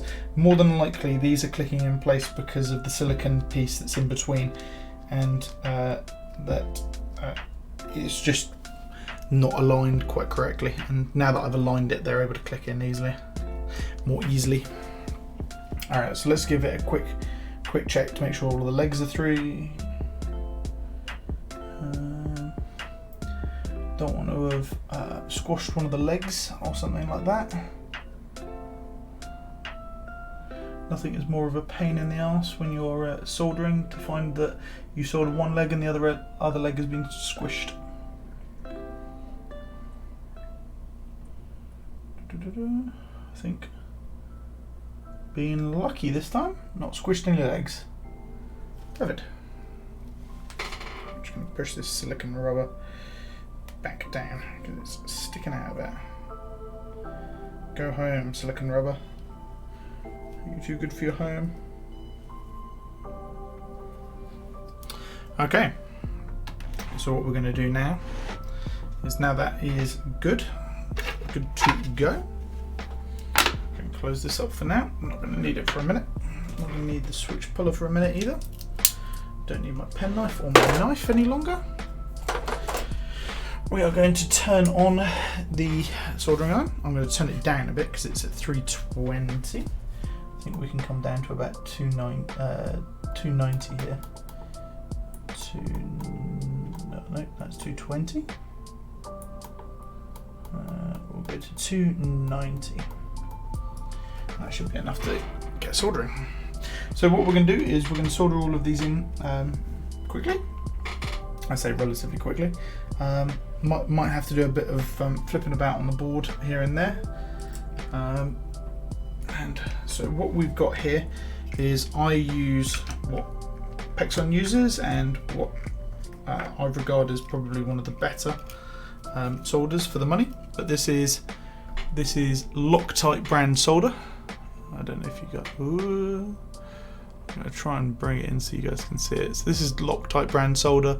I'm using 362 60 EN 0.7 millimeter solder. And I think it's 6040.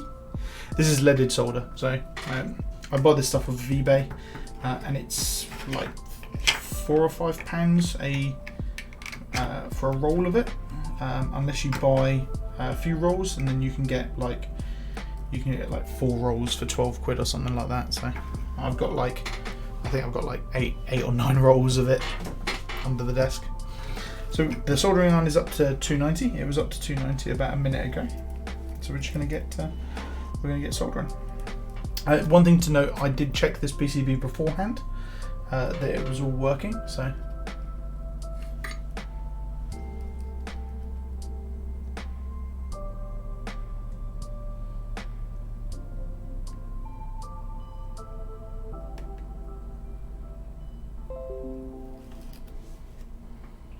I think I might turn it up just to 300.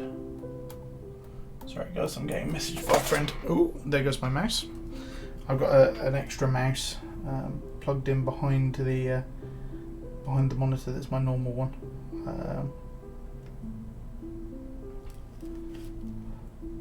Just sat on. I normally sit it on top of the soldering iron. So.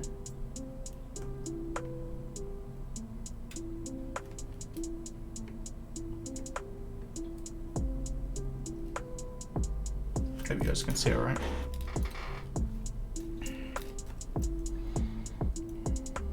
So is everybody in chat? They've made their own boards before. If you do have any soldering questions, more than happy to answer any if I can. Or you can ask chat. There's plenty of knowledgeable people, knowledgeable builders in the chat that might well be able to help you out as well.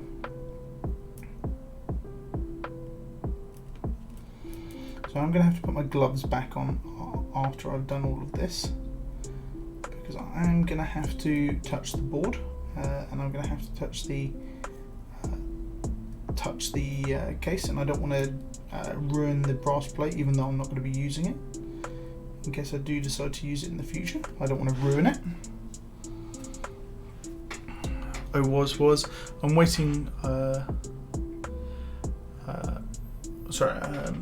I'm waiting on my EO87 to arrive so I can send it to you. Oh, it's you! I didn't realise it was. I didn't realise it was you. Oh, nice. I'm just so you know, I haven't found the person whose Gateron Inks it was. I messaged you thinking that, oh yeah, he's getting Holy Pandas, but just in case you changed your mind and you were sending them to me. But yeah, no, I'm looking forward to building that.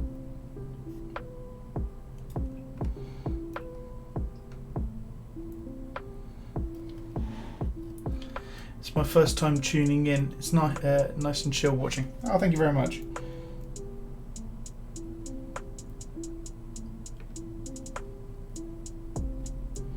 Yeah, the heavy metal streams on a Wednesday.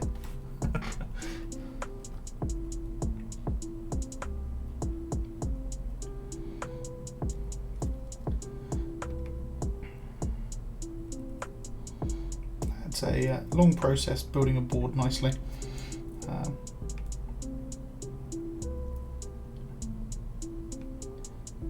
Why not take your time and enjoy it.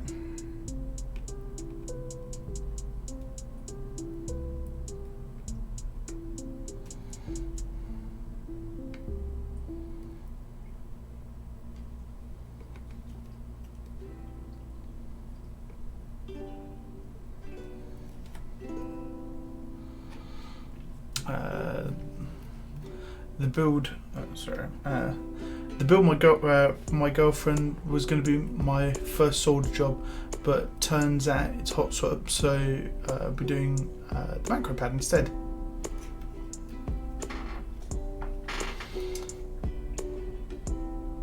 Yeah, I mean, hot swap is a great thing.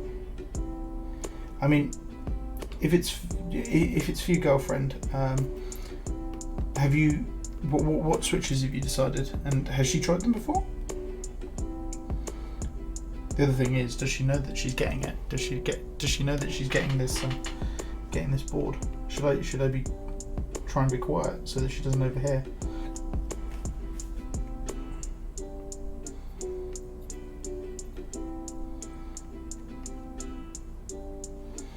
I tried getting my wife into keyboards a couple of times now. Just not interested. Just not interested.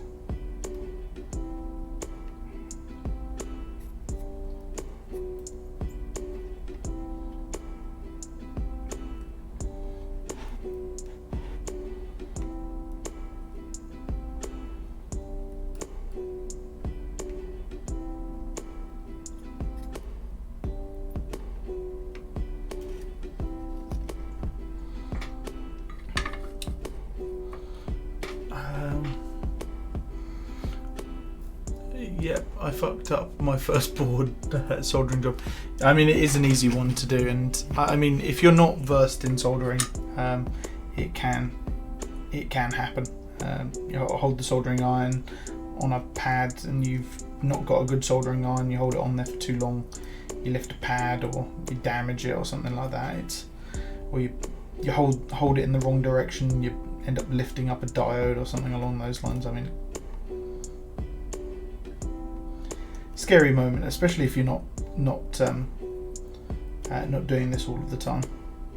So it's where I do come in. If you guys do ever need any soldering advice, but if you decide that the soldering the board isn't for you, or you want me to do it for you, I'm more than happy to help out.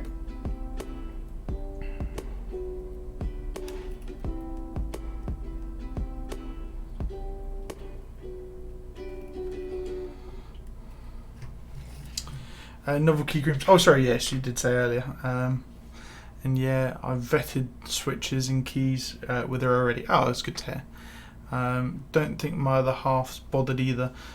Does my head in when she's using a Mac keyboard from the mid noughties on a 2019 Dell XPS. I convinced her to upgrade. Oh, that's good. That's good. I mean, my other half's got a one of the Mac chiclet ones, and it's pretty worthy. Oh, sorry guys, music has ended. I'm just going to start the playlist again. Nice little playlist.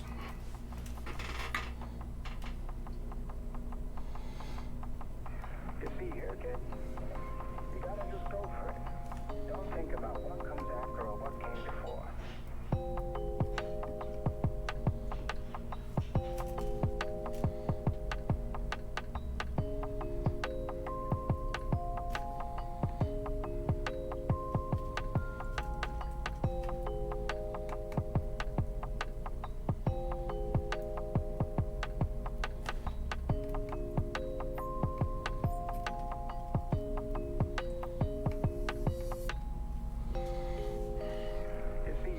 Oh, thank you very much for the raid, Era.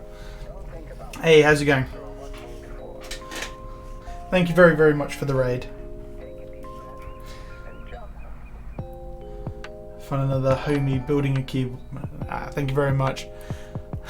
Thank you very much to the effing lobster for a follow. So what am I building? So we are building. This is my C³ board, and this is a carbon fibre plate with novelty creams. I'm going for a combination of stabilisers here. So we've got a C3 outer housing Zer0.9 slider and a C3 wire with the C3 PCB, and I did have it earlier, but I have my Polycarb.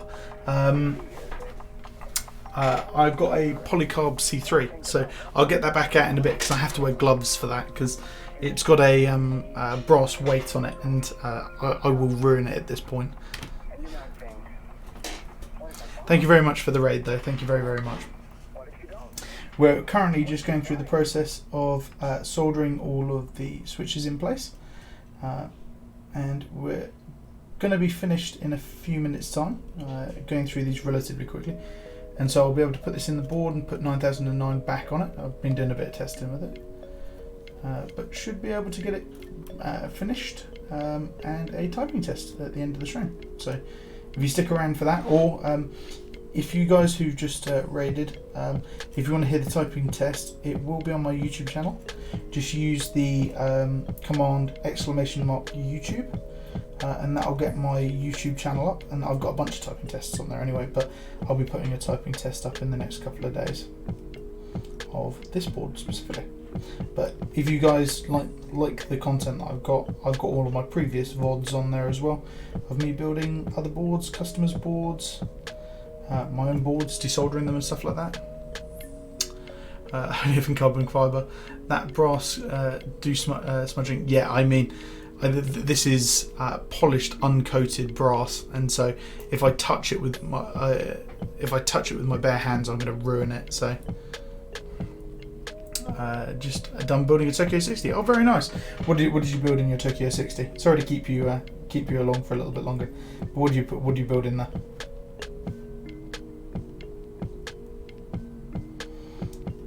Or got some Halo Trues in it. Oh, very nice, very nice. Halo Trues, and what key set did you put in there?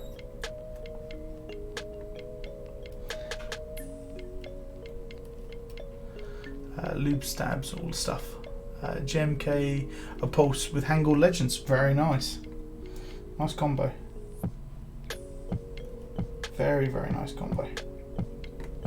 Well, have a good evening, and thank you very much for the raid. And I'll give you a follow back after the stream is done. Thank you very much.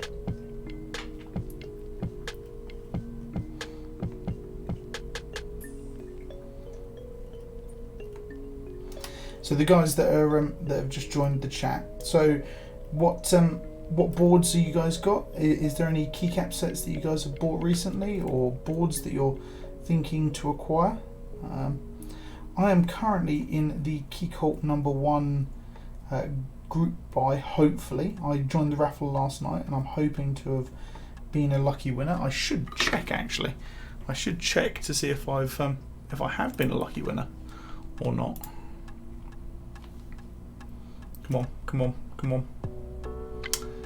No invoices here at the moment. Maybe they're running late. Maybe they're running late. I can only hope that I've won a #1 TKO. But what is everybody else? Has anybody else got anything that they've bought recently, keyboards related? I don't build boards, or I don't know anything about board building. Oh, I see. What boards have you got then, if that's the case? Bookworm says in the CU80 group buy at the moment. Oh, nice, nice. I know Capsule quite well. He actually lives one town. Maybe I've moved since then. Probably two towns over from me. And we've been out for some drinks and stuff like that before. yeah, I'm really excited to see how the CU80 comes out in the end. In fact, the PCB designer lives one road up from me. Andy A. Holland lives one road up from me, and I don't know, he might well actually be in the chat because he supplied the sprit springs that are going in this. He gave me them earlier to drop into the build. Oh, you're in for the CU80 and the CU65. So I've had a CU65 here for some testing, and that was nice. I've had a non-working version of the CU80 here in the past just to give some testing. That was when the PCB wasn't completely finalised. Both really nice boards. The CU65 is an excellent board.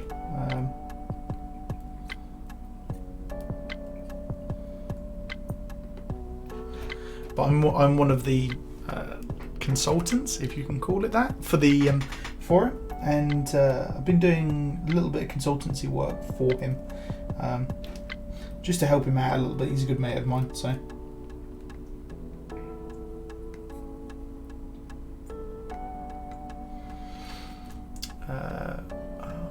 Hi Wasabi, how you doing? Yeah, I prefer high profile on it. Yeah, I really like the high profile aspect on that. I've been talking to him about doing high profile stuff for a little while. I've literally designed my own board, and it's actually using the CU80 PCB design. Andy, who made the PCB for Caps Unlocked, made my PCB for me.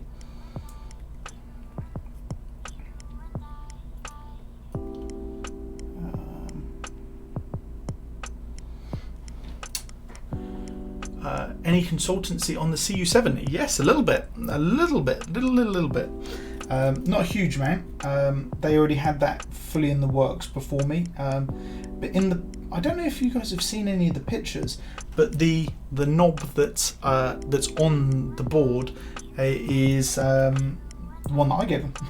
I had a Satisfaction 75 a little while ago, and it was the one that came with the Satisfaction 75. But I have seen some pictures today of some bits and pieces. I'm not going to go too into detail because it's not mine to give up, but there is some pictures coming. What is the CU7? So the CU7 is a small macro pad, and it's made up of 6 keys and a rotary encoder. And then there's a couple of little bits. I don't know how much you guys have been told. I'm not on the Caps Unlock server, Discord server a great deal. I'm one of the moderators on there, but I'm not on there a great deal. But there is some extra functionality on it as well,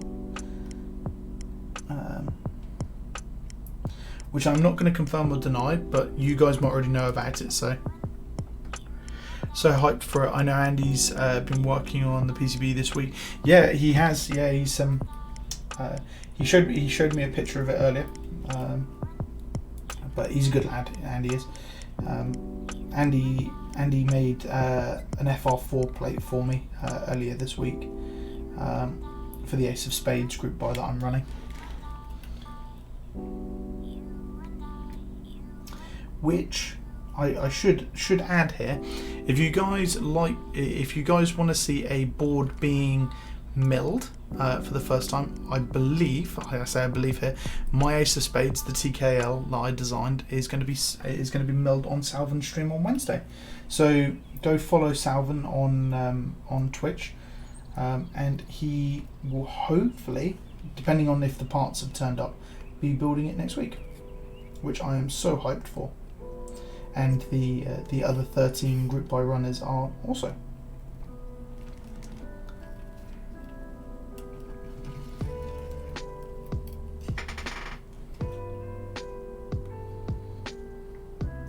If you want to follow Salvin, he is, I believe he's at twitch.tv/Salvin CNC, so SALVUN CNC, and that should be him. Have I got any renders of it? Oh yeah, I might be able to show a couple of little renders off here. You guys all like to see some renders? This is my TKL. So let me just get to. I've got some stuff up on Imager, so let me see if I can find some stuff I can share with you.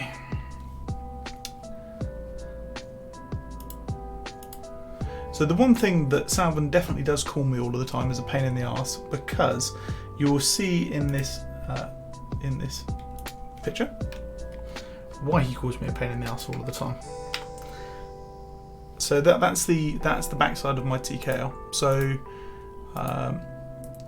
what the whopping great big hole that's in the back is my rotary encoder.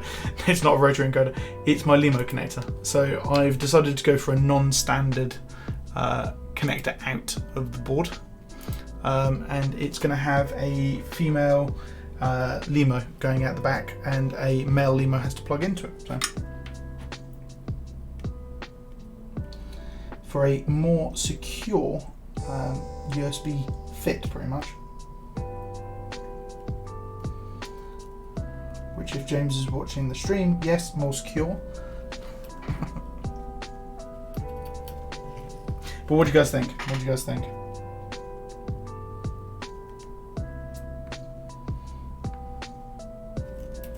It was very fortunate for me, actually, because I sent Andy a message and he said, oh yeah, send over the plate file and all of this sort of stuff, and I thought, oh god, here we go, it's going to cost me a fortune to get made. And then he went, this is the same layout as the CU80. Oh, well, why don't I just take this and move some of the bottom row pads around, because I've gone for a fixed layout, so it's fixed ISO 7U bottom row, stepped caps lock, and it's fixed ISO. That's the main thing. Beautiful. Oh, that's not a nice design. I like wing keyless on TCAP. Yep, that is the only layout. I mean this one's different because this is my Nova Touch and it's my baby. But yeah, wing keyless is my preferred choice nowadays for layout. I didn't think I'd like it, but I've sort of gotten around the fact that I'm missing what is like two or three keys. So. But yeah, that's my that's called the Ace of Spades, and so that's the Ace of Spades TKL. I have a little brand called the Ace of Spades, and yeah, that's the first of a few designs that are going to be coming out, and I've ran that as a private group buy, and we've had a bunch of stuff happening in the group buy. It's all been going really well. We've got carbon fibre plates, we've got FR4 plates, brass. I have a copper plate just off the screen here that I'm going to be having a little play with some ammonia. Yeah, it's been really good. But Andy made the PCB for me, and he really helped me out with that. I was going to tackle it myself, and then I realised how much of an enormous task building your own PCB from the ground up was going to be.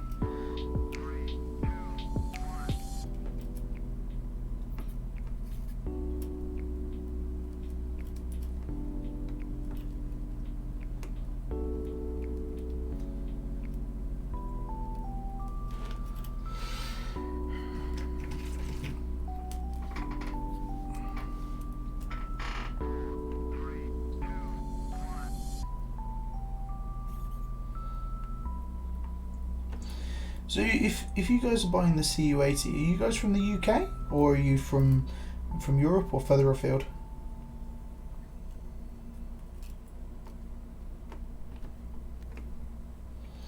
And the other question is the people who are, so Bookworm, you're from the UK, so are you going to be coming to the UK meetup in November?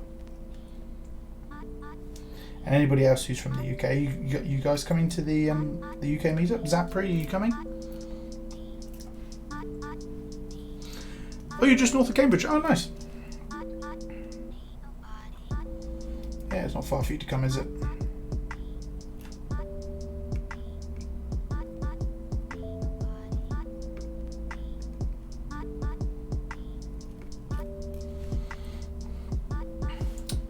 Oh, was. Where is the meetup? So the meetup is in central London. Yeah, buzzing for the meetup. Seems so long away. Yeah, I mean, it's a real shame that it had to be cancelled when it did. Postponed, I should say, actually, not cancelled. But yeah, obviously with all of this COVID crisis and stuff like that, we've got to do what we're going to do. But the meetup will go on. Wasabees says Sweden, so a bit further away. I mean, that's no excuse. I mean, we've had people from Germany. I think we had a guy from the US come over at one point to the UK meetup. There's a lot of people that are coming from continental Europe, like Central Europe, that are continental Europe, Central Europe, I should say, that are coming over to the UK meetups. So if your country has opened your borders enough that you can come over and you're not going to need to quarantine for 2 weeks beforehand. Never got round to ordering tickets when they were last on sale. Are you meaning for the actual tickets for the event? Because I think you can still buy the tickets for them. I believe that you can. I think Mechboard still has them up for sale. The ticket sales were going really well. I think we were about 100 tickets in or something like that. Yeah, I mean, this is the year of all years that you want to do it, Wasabi. I mean, you're going to get put to the back of a queue for next year.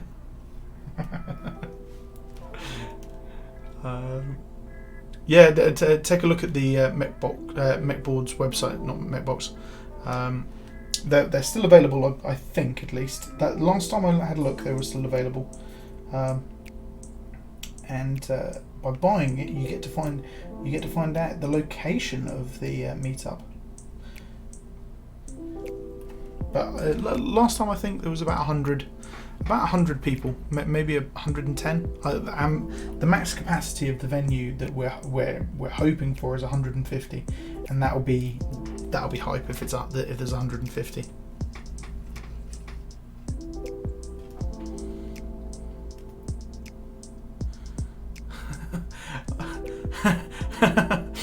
Sorry, Vogon. I should mod you really, because you're here all of the time. So let's see if I can mod you. /mod Vogon. Oh, I'm gonna have to do this. Vogon. Oh God, you've got letters, uppercase, and all over the place. Alright, that should give you moderator standing, so you should be able to post a link in there now. There you go. So there you go, guys. So Vogon is my first moderator. If he becomes tyrannical with power, let me know and I'll make sure I kick him.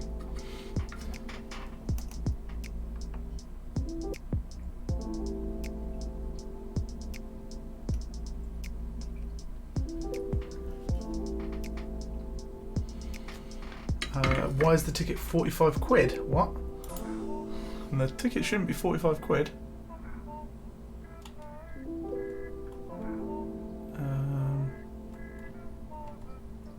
Why is the ticket 45 quid? Alright, I might need to have a chat to them. Actually, Vogon, do you mind sending him a message quickly?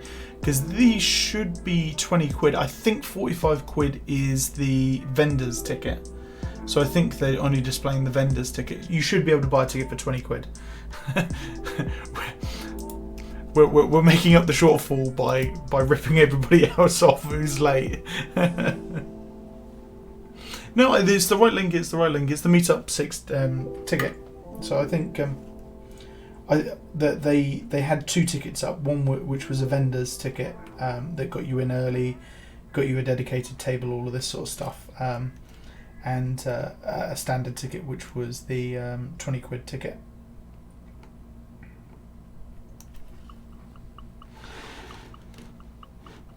But yeah, what Wasabi's and bookworm. Have a check of the link when we do find it or get it fixed again. So sorry, I missed a. So I missed a few things there actually. Yeah, I don't see whether to sell them unless they sell out. Yeah, I mean, I'm pretty sure 150 was the maximum that we had it set to. So, and I thought last time I looked, there was 100 or 110 people. A few people obviously refunded because they couldn't make it, but most people have actually kept hold of their tickets. Back of the queue now, probed in the back room. Yeah, I mean, once Brexit happens, that's all that's going to be happening all day.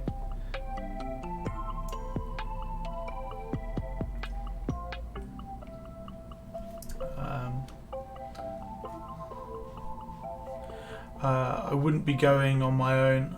I'm fairly new to the scene. It's Anxiety Central for me. Well, don't treat it as if you're going on your own. Treat it as if you're meeting up with mates and stuff like that. I'm going to be doing a coffee morning bit beforehand, which everybody is welcome to come to, and you're welcome to come chat with me and have a coffee and stuff like that. And that'll be before the meetup, and we can get to know all of you guys. And then obviously the meetup isn't as scary as you should think it is. The meetup itself is a big area of lots of nerds coming together to talk about keyboards. At the end of the day, there's a lot of people quite bad social anxiety who've come to them in the past and they've felt completely at home. So try not to worry about it when you're thinking about it, because it's not a normal social surrounding that you would normally going to a pub sort of thing. It's not like that. It's very, very chill. It's very, very relaxed.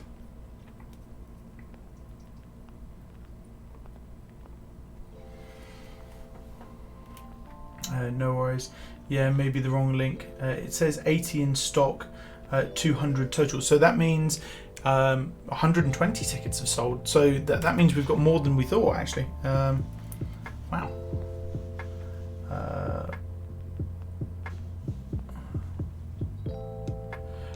There's not a lot of info about you on the channel as far as I can see.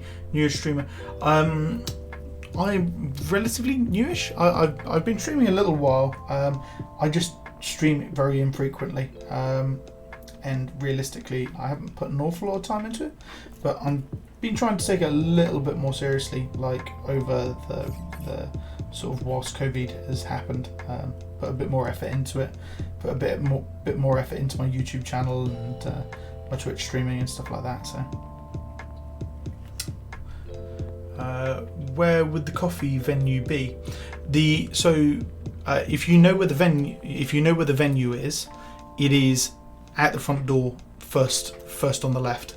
I believe there's a Cafe Nero, or it's one of those Italian sounding coffee shops that's literally just around the corner. I think it's actually built into the building that we're having the meetup at, and I'm gonna be there. I should be there like an hour and a half before, and it's to give a little bit of a more informal space for us to have coffee, sit outside, chat, chill, all of that sort of stuff beforehand, whilst the moderators and stuff like that get set up. Because the last thing that we want to do is we want to be all sitting in the lobby of the meetup area. 120 people sitting in the lobby, quite a lot of people. But a coffee shop, probably more than happy to have 120 people standing outside drinking their coffees. So.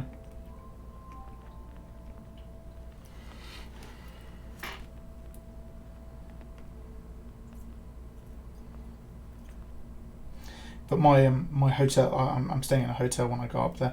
My hotel is built into the backside of the venue, so I'm gonna have it real easy. Yeah, boost their profits. I mean, I'm getting profit share. I'm going to go in there. I'm going to be like, there's 150 people coming here. I want some share of the profits. What are you going to do for me? Or we're going to the Starbucks that's down the road. I mean, got to pay for your keyboard somehow, haven't you?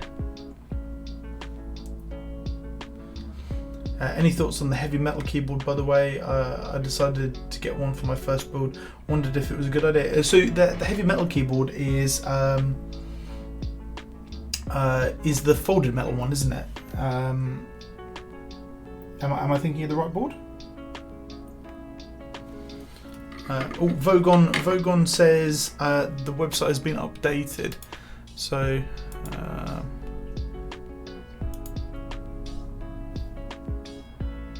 it should be updated. It still says 45 quid to me. I'll hit Shift F5. He might not have just pushed it to live. That's all. Wasabi says yes, it is. Yeah, I've seen that board. I've been asked that question before. It's a really nice case. I mean, if you want something that is more premium, you might be better off going down the whole KBD fans route and getting something from them. But if you don't mind the folded metal design, great choice to go for. Really great choice to go for. And they're relatively inexpensive. I mean, for a custom keyboard, they're like it's all sort of swings and roundabouts. Like, what is expensive? What is expensive for the standard person probably isn't as expensive for somebody in the keyboard community. So, but which one are you thinking of getting?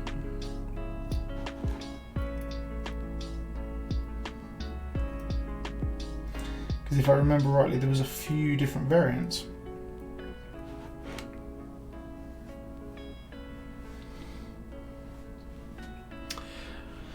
$45. I bought the HMK B80.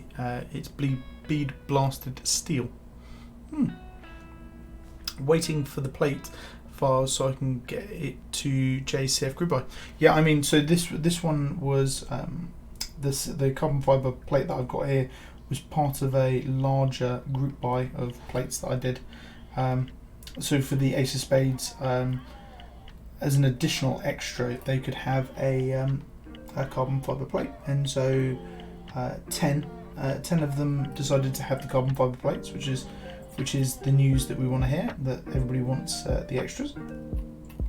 And so Jay is one of the people in the Ace of Spades group buy. He's got himself one. And yeah, we ran a group buy through him, and they turned up yesterday for me. He overnighted them to me using his DHL, and yeah, I was able to build this board today because of it. Nice. I went for the 75% beige EPBT ivory caps. Oh, nice.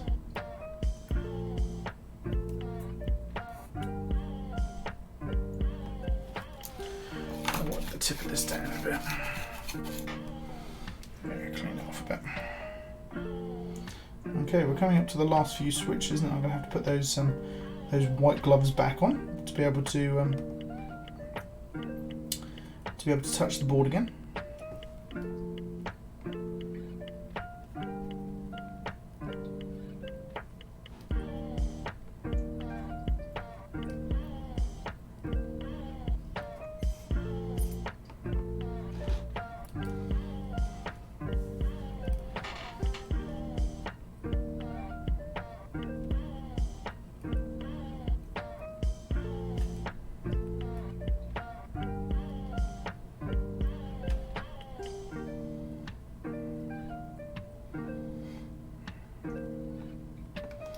I added a few commands to the stream the other day. There is a few commands that I've got available if you want to try and use them. I've got to try and remember where they are here. Don't know if this is going to screw things up for you. So I have got the. If you guys want to know what the build is today, use the !build command. If you want my YouTube channel, do the !YouTube command. If you want to know how long I've been live for, exclamation uptime, but I have been, it doesn't say how long I've been live here for actually. I'm going to have to use it. And if you guys want to know what lube I'm using, in fact it is wrong. The command is already wrong. So I've been up for, so close to 2 hours, 22 minutes and 22 seconds, so close. The lube command is wrong. I have used 205 grade 0 on the stabs as well. So, but if you guys do want to watch any of my any of this, if you've missed any of the VOD and you want to watch any more of it, I'm going to be uploading it later this evening, so you can go and watch that if you'd really like. And if you want to find my YouTube channel, just use the command exclamation YouTube, and that will take you there. There's also a bunch of typing tests, and there'll be a typing test of this on there too. Yeah, it does. A special place in my heart for Cam Wraith. I hope I'll be an interesting first build. Getting into mech boards was a steep learning curve. I shouldn't have gone down the rabbit hole. I'm not very patient. Yeah. I think a lot of people who come into the keyboard community, they start with this mentality of, I'll get this and I'll buy it now and I'll get it here tomorrow, and yeah, it doesn't work like that in keyboards. You buy for 6 months time. The GMK Modern Dolch, for instance, that's not going to be shipped until the first quarter of next year. So yeah, long wait times. Okay, I think we're all soldered. I'm just going to go around and quickly check, just to make sure I haven't missed any. It is very easy to miss them.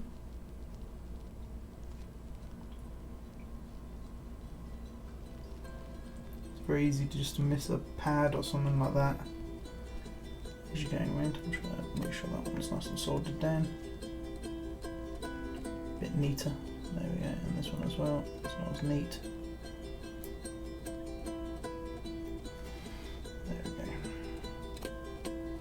I have missed one. Missed one pad. Good thing I went back around.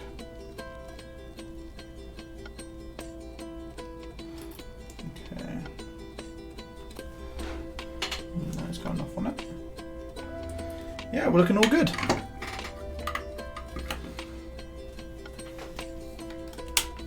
Okay, turn the soldering iron off. I'll give you guys a quick look.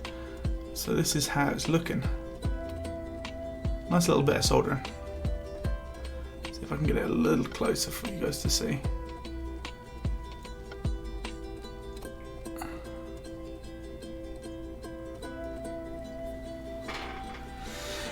Vogon says, okay guys, so had confirmation from Mechboards that the price has been updated to £20, and that it should.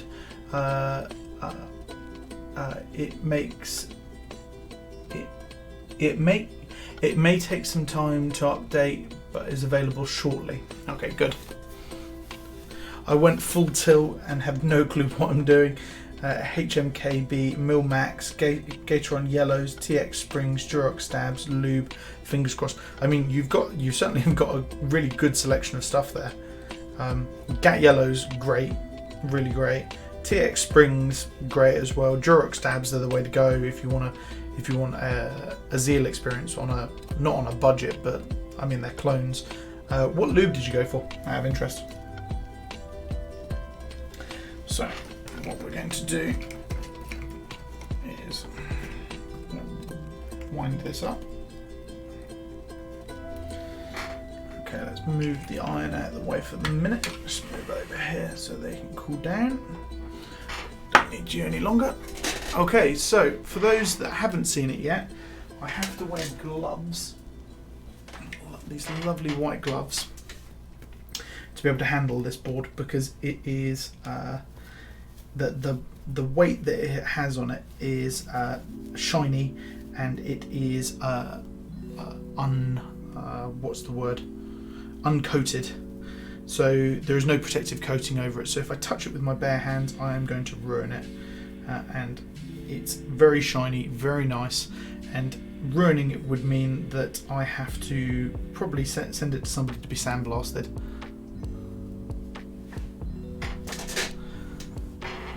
Does the brass rub off? No, this isn't from KBD fans.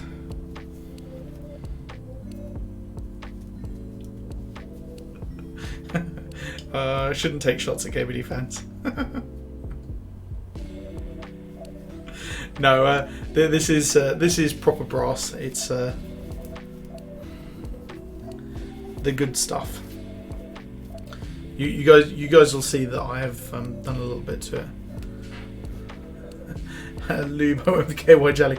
No, I mean the best, the best a keyboard can get. Quotox GPL 205 and 105 actually. Good choice, good choice. I use 105 on my springs and 205 on literally everything else nowadays. I've done, if you guys watch the VOD from the start, I lubed my stabs for the first time with 205 Grade 0, and I tried a different method and I'm really impressed by it, I'm going to give the board a good typing on this evening, and so if it feels right and it works right, then I will continue. So I've got my lovely gloves on. They've got these little bits on them, but let's move this over here for a second. I put this on the floor earlier. So this is the case. I think I've got it back to front here. Put it down on the desk for now. So people saw this earlier on in the stream.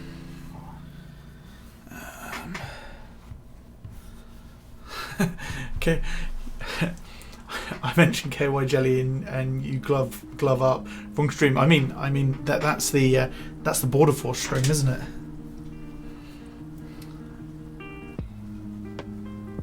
Looking very Paul Daniels there, Matt. Ta-da!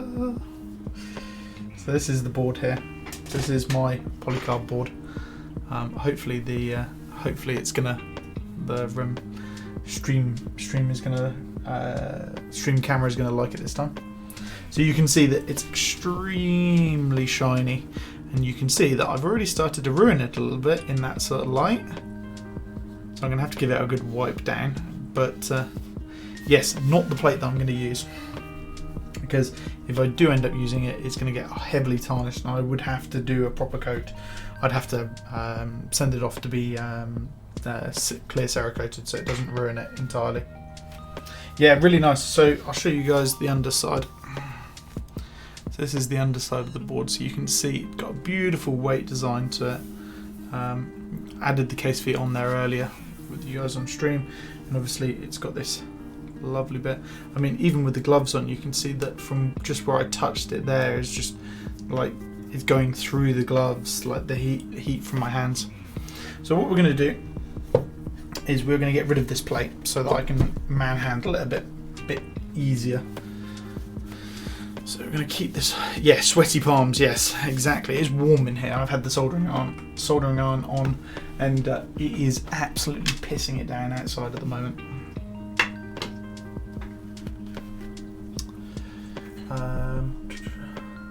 Thank you very much, guys, for saying it's a very pretty board. It likes being called pretty. No, it is a spectacular board. I'm glad that I ended up waiting for this. I did have a Polycarb board bought before this one. I had the KBD 8X2 in Polycarb, and I got a bit antsy waiting for it, if I'm honest. I should have waited a little bit longer, but it ended up getting delayed, and I thought, I want a Polycarb board now, and it ended up getting delayed, and this one popped up, and I was like, oh yeah. And Dan happened to message me at about the same time saying, oh, I saw you got this Polycarb board, do you want to sell it? And I thought, we can do it, we can sell it, and we can get this the 0.9, and I'll be happy because I'll get the Polycarb board before he does. And I thought, oh, brilliant. This ended up being delayed by like 6 months, so I sort of shot myself in the foot.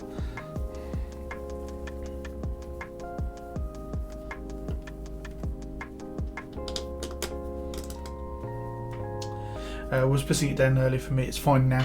I've got the curtains closed at the moment because it was super bright out, but it had been raining off and on all afternoon for me, and because the weather was so on and off, I couldn't really keep the light that was coming in like perfect for the stream. So shut the curtains, and I haven't seen the weather since. So. Well, the one thing that I do have to be is extremely careful when I screw these back in, because this is going straight into the polycarb. So the actual screws go straight into the polycarb. So it's polycarb, for those that don't know, it's very, very fragile. If I over tighten these, I'll just destroy the threads. And it's not like a normal stripping of the threads. I could end up actually cracking the case.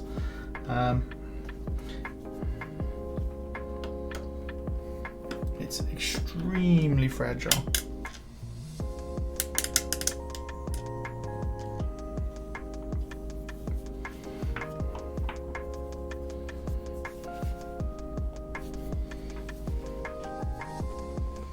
This isn't particularly easy with gloves.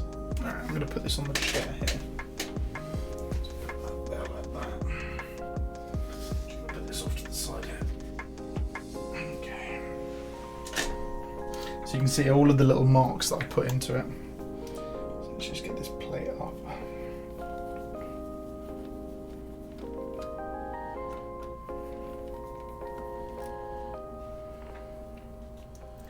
Really hyped to see what this sounds like.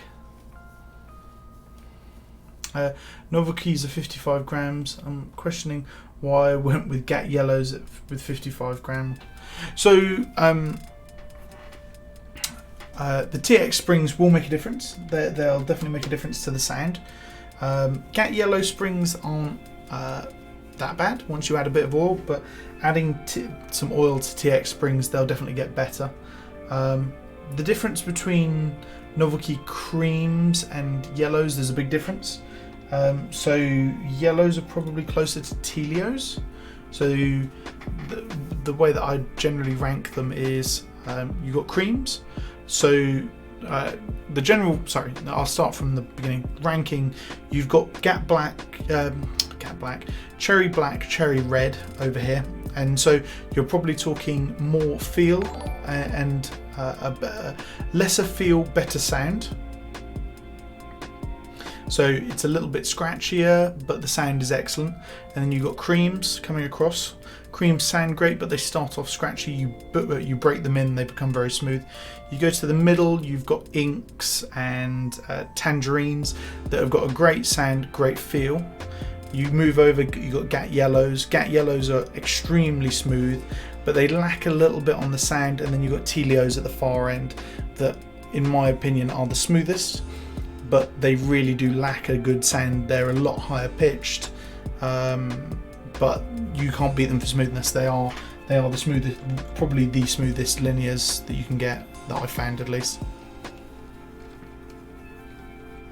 And this is all after adding 205 grade 0 to them.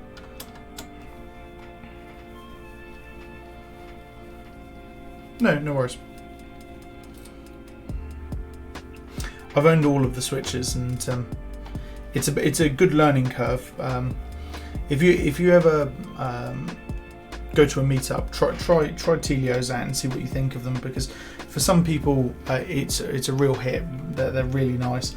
For others, they prefer the sound, better sound. So maybe something like a vintage black or a cream is probably more your style. But the downside to creams is that you need to break them in, and they don't feel as good. They don't feel as smooth for a long time. So this is the plate. Really nice plate. But you can see how damn shiny it is. I mean, you can see the light. I mean, you can see my rig up there. I mean, can we see this? Look at that. There's a light up there. I mean, you can look at that. Look how shiny that is. I mean, I'm probably getting a better image through this plate than I am through my webcam.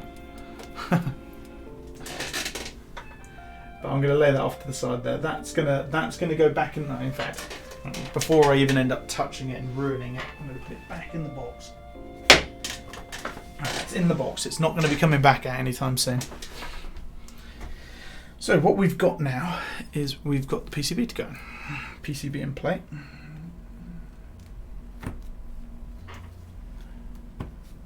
So that is looking mighty fine. So make sure this rubber is sitting in there nicely. Oh. I don't need to wear these gloves anymore, do I? So lob them into the box. Okay. So I'm just going to be try and be as delicate as possible with this, because I do not want to screw these threads up.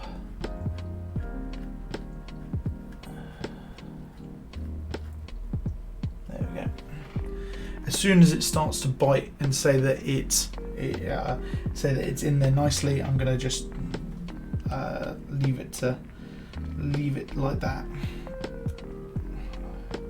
I only want to be putting a little bit of pressure down on it.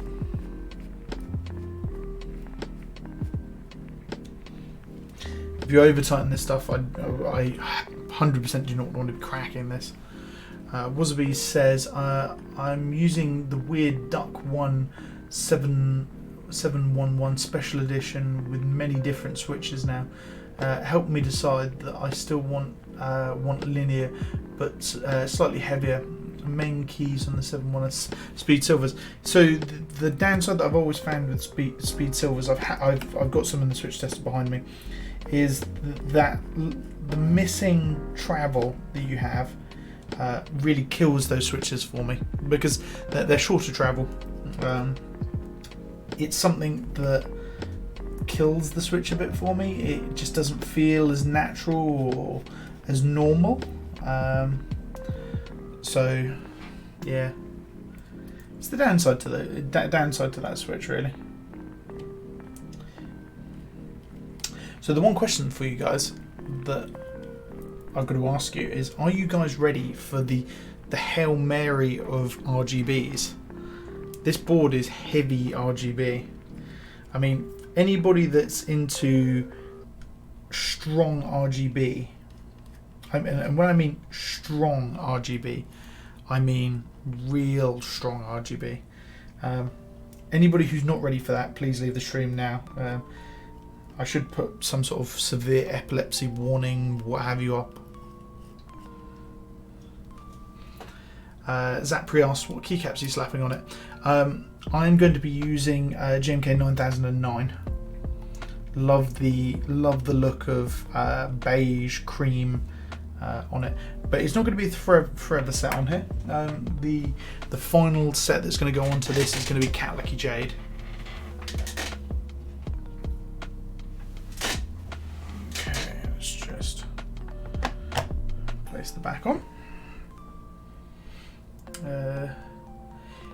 Yeah, Disco Fever on steroids. I mean, I was playing about with the PCB yesterday. The RGB settings on it are pretty strong, and it being a polycarb board really does define how much RGB you can get out of a board. I should put it here actually.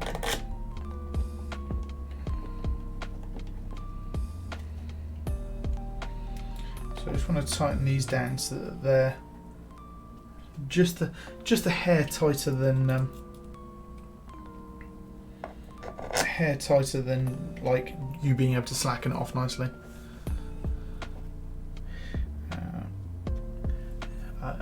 Building it for yourself or for sale. This is for myself. This is my own board. I've waited a little while for this one, so I'm looking forward to it. But next week's stream hopefully will be a customer build.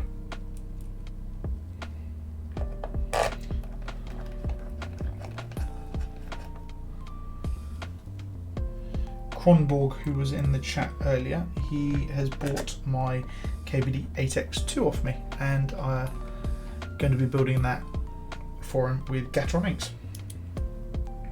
So if you do want to watch, if you do want to watch me build that next week, I will be about for that. Okay, they're all nicely tightened in. So let's get her turned over. Oh, look at that, boys and girls. So let's get 9009 out. What I will do actually is I'm going to get the stream picture. So smile, guys. So let's see if we can get her nice like that. There we go. You all smiling? All right, let's get her put together. So I'm gonna wait for the spacebar actually, because I might end up changing the spacebar up, because I've got a few different color options for the spacebar that I could use. Oh, I do love the sound of that.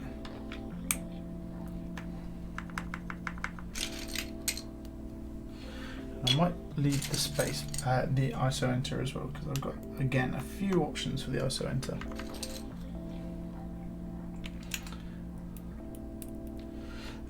Super jealous, still waiting for my tracking number. Oh, you've got one of these, have you? Sorry, I can barely see your name, Trasis33. You've got one of these. What have you decided that you're going to build it with? What switches and stuff?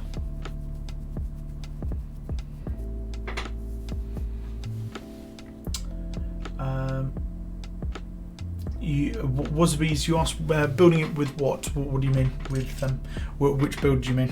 Sorry, I missed your comment there, and my train of thought is has fallen off there as well. Customer board. So it's the board here, which is a silver KBD 8X2, and so that's got brass plate. It's going to have Gateron inks. He has sent through an EPBT set, so I'm going to have 63.5 Gateron inks lubed with 205 grid 0. He sent he bought some Durox stabs, and I'm going to be building that on stream.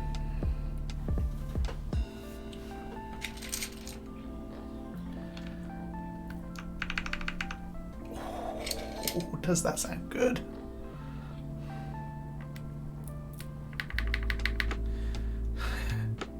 You're definitely a TKO, man. You have my blessing. Yeah, I mean, it's the only I've got two non-TKO. So there's one above, which is my UK40, which Amber did. You got my Borsdorf here, but that's a TKO. That's a TKO. That's gonna be a TKO. That was my TKO.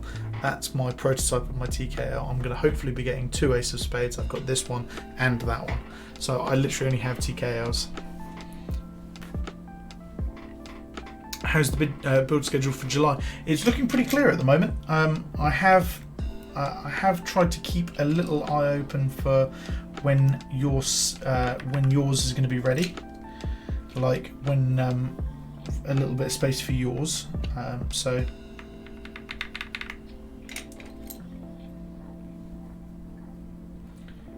man, these sound so good. Sorry, I'm gonna speed up here because I realise that I am taking forever to put the keycaps on. So stop reading chat and talking to people. Put keycaps on. They want to hear a sound test.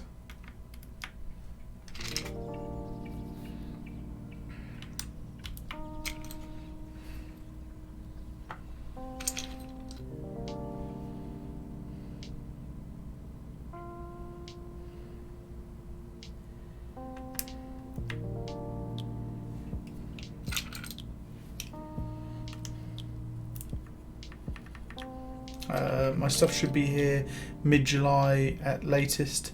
EO87 shipping got delayed to mid-June. Okay, I mean, I'm relatively free. I've got a couple of little builds and bits and pieces to do. I am hoping my Ace of Spades is going to be here next month. Hoping, but you never know. You never know. But relatively free, so.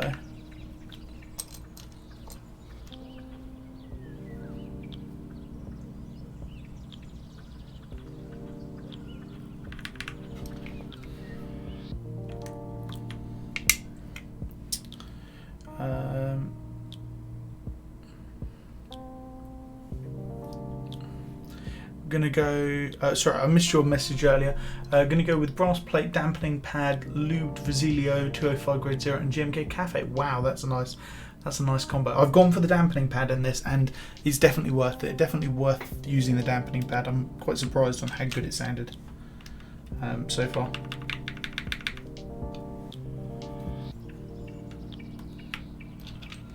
I was fully ready to desolder the board and take it back out.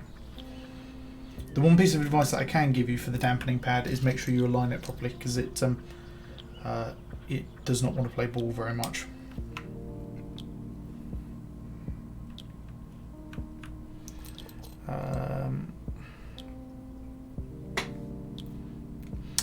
Sorry, Zapri.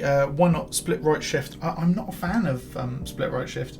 I'll be honest with you. I don't use anything on the next layer up really. I've done very little stuff on the next layer up. The only time I normally do is I have the RGB change commands on the next layer up. That's normally the only time that I ever actually use them. So I'll be honest with you, all of these macro layers and all of this sort of stuff is a bit wasted on me. I don't really bother using them. Oh, the music stopped. Let's just start the music back up. Yeah, we're still here. We're still here. Don't worry. There was 6.5 hours HMKB build last weekend. That was painful. This is blinding in comparison. I mean, I have taken a long time over some of my build streams. So, are we getting a words per minute test after? I like to call it a typing test after, not a words per minute test, because I normally average about 40 words per minute. I'm not very good at 10 fastest fingers, but sure, we'll call it what it is.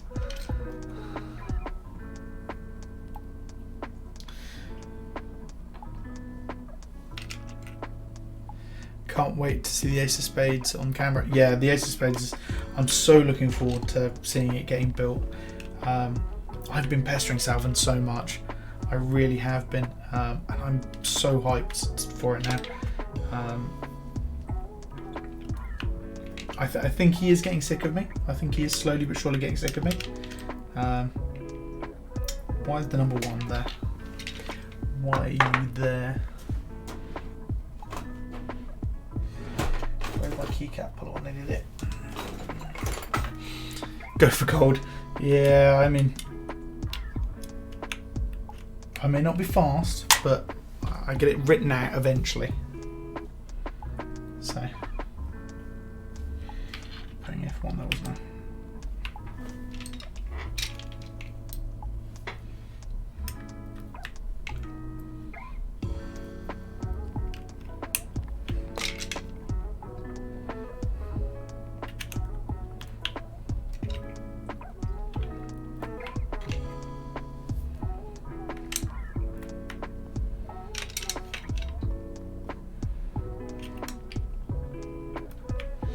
Okay, so the question is going to be, obviously this is 9009. I've got the Spacebars kit and all of that sort of stuff. Do you guys think that I should go with the beige, which is this one and this one? Or do you think I should go for green? Or there is a nice red? What do you guys think? Do you think I should push the boat out, go for a different colour? I'll get the other colours in a minute. Glacier says all beige. Beige, keep it simple. Red, I've seen red there. I mean, we can take a look at the options. We'll take a look at the options. I went to green spacebar, red enter. Oh my god, I'm gonna have to demod him. He's gone crazy with power already. Crazy with power.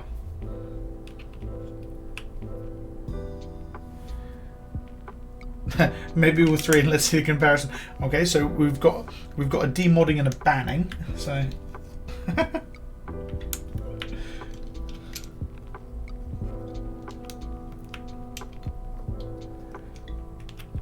Okay, we're nearly there, nearly there. V goes there, C goes there.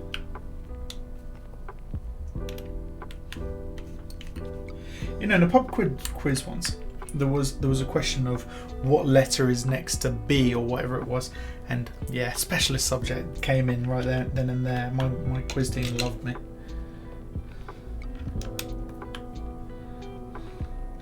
And I did pull the card of, are we talking about Dvorak or or what have you to the quizmaster?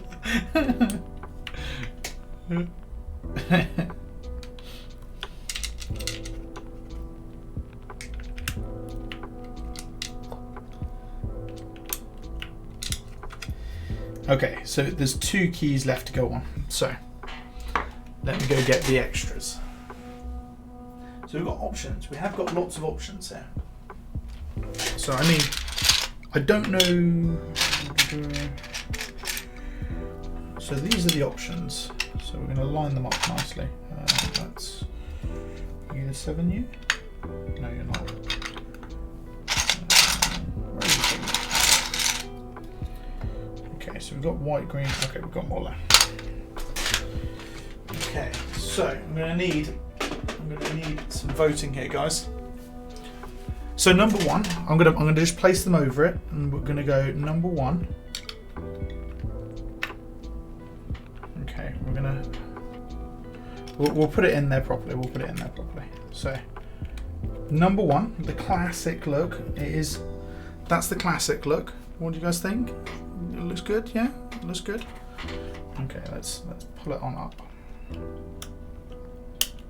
Be careful not to pop the wire out, because that would be really goddamn annoying at this point in time. So let's put green in there. See what green looks like. Guys liking green? Yay, nay?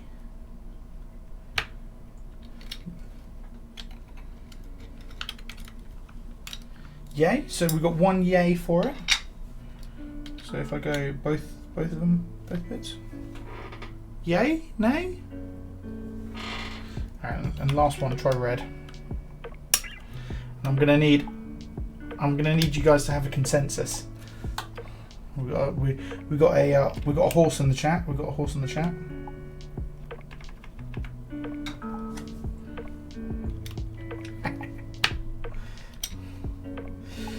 I'm not a fan of the green and the multicoloredness. But how about red? What do you guys think of red? It's up at one side. There we go. What do you guys think of red? Does that look nice? That's quite cute, actually. Pretty cute.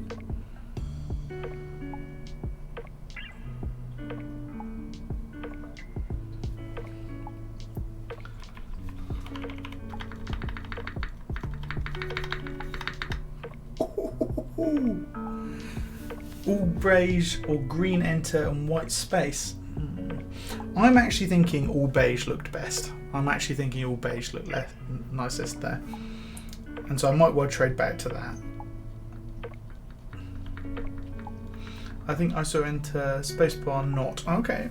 We'll try. So I'm going to leave the red one on there because I think the red looked the best between the red and the green. By far. Bloody hell, that was on time. Come on.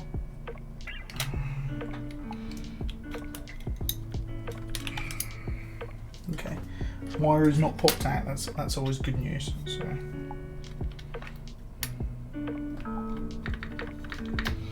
okay. So in fact, there is one other thing that we can do here.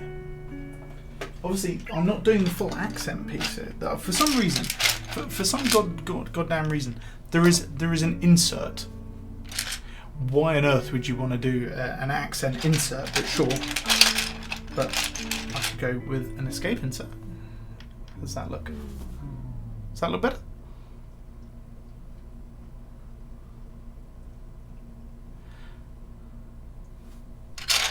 I mean, what other ones are there?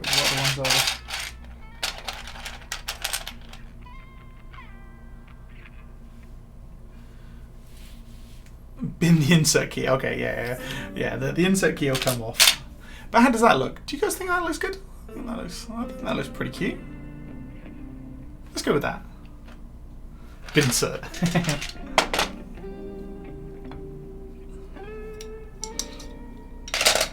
That's alright. Yeah, I'm liking it. I'm liking it.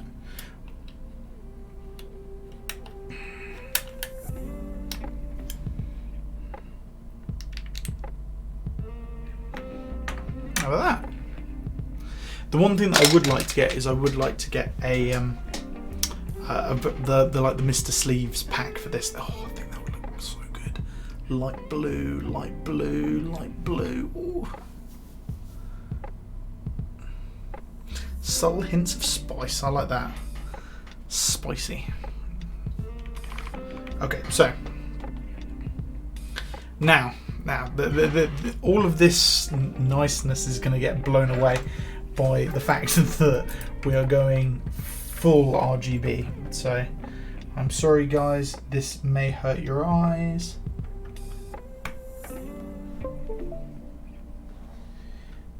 Oh, it hasn't got the RGBs on top yet. I'm gonna have to change. Oh no, wait, there we go. Okay, so it's flickering on for you because I'm doing it 50 frames per second, but it's looking fine for me. But when I mean,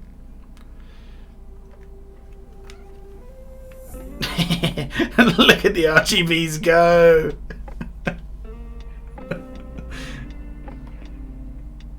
I mean, it's not flickering on here. It is literally because I'm doing 50 frames per second.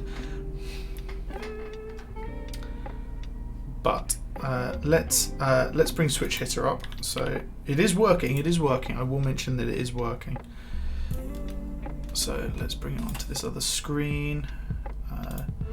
Switch hitter. Let's show switch hitter so you guys can see switch hitter now. Can I reduce? No, that's not going to reduce it. I want to cut into it. Oh, bloody thing. Okay, so we've now just completely ruined switch hitter. Okay.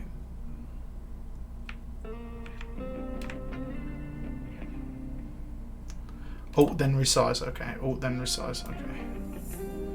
Okay, that's not doing anything at all. I don't know if the Alt key is not working. Okay, we're going to leave it how it is. I'm going to stop messing with it. I'm just going to do it quickly just to check to make sure all the keys are working. So Alt is working, Control is working. So,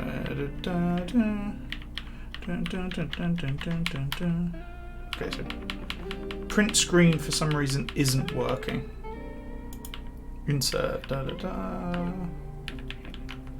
Okay. Scroll lock also isn't working. Ah.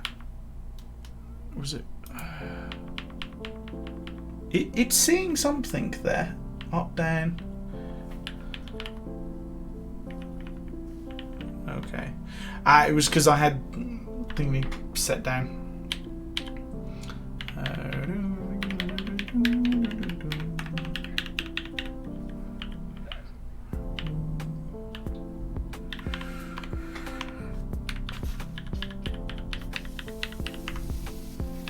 The caps unlocked is going to caps lock is going to work a bit funny here, if I'm honest.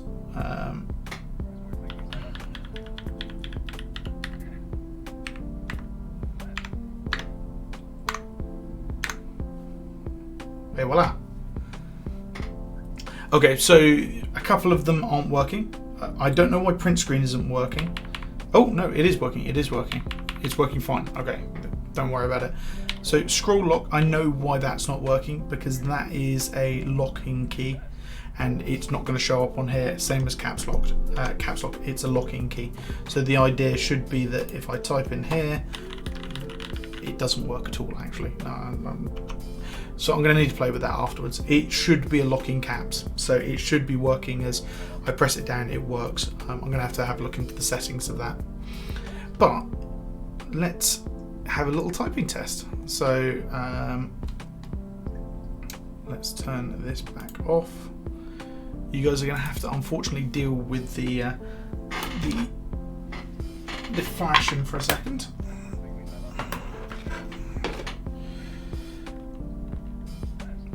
It does look incredible in person. Okay, where's my wrist rest gone to? Where have I put my wrist rest? It was here, now it is not. Ah, it's here. It's my old worn out wrist rest. I've got a nice little TKL wrist rest. Fits perfectly. Look at that. That's horrible. Can hear the lovely thought but can't see it. Cruelty. This sounds so nice. Sometimes I wish I ordered creams. 100% creams are really nice. Those winkless blockers, face melters. Yeah, sorry. The in person they're not like going absolutely nuts. I mean, if I should show you guys this actually. Let's have a bit of fun here before we jump into it. So,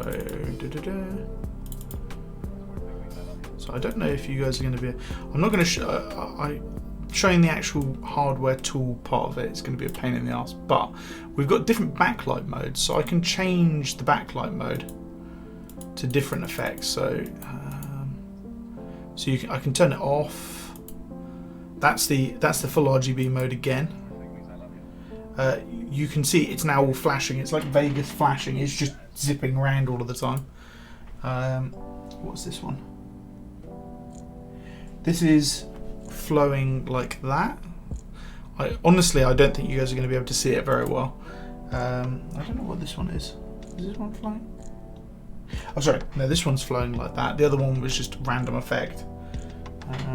That one is off. This one is the Hail Mary of fire everything at any time that you like. This is just solid breathing, so up and down, up and down. That's quite nice, to be fair. This one, again, is another form of breathing. I think it's a flow breathing like that. You can see the colours sort of moving across a little bit.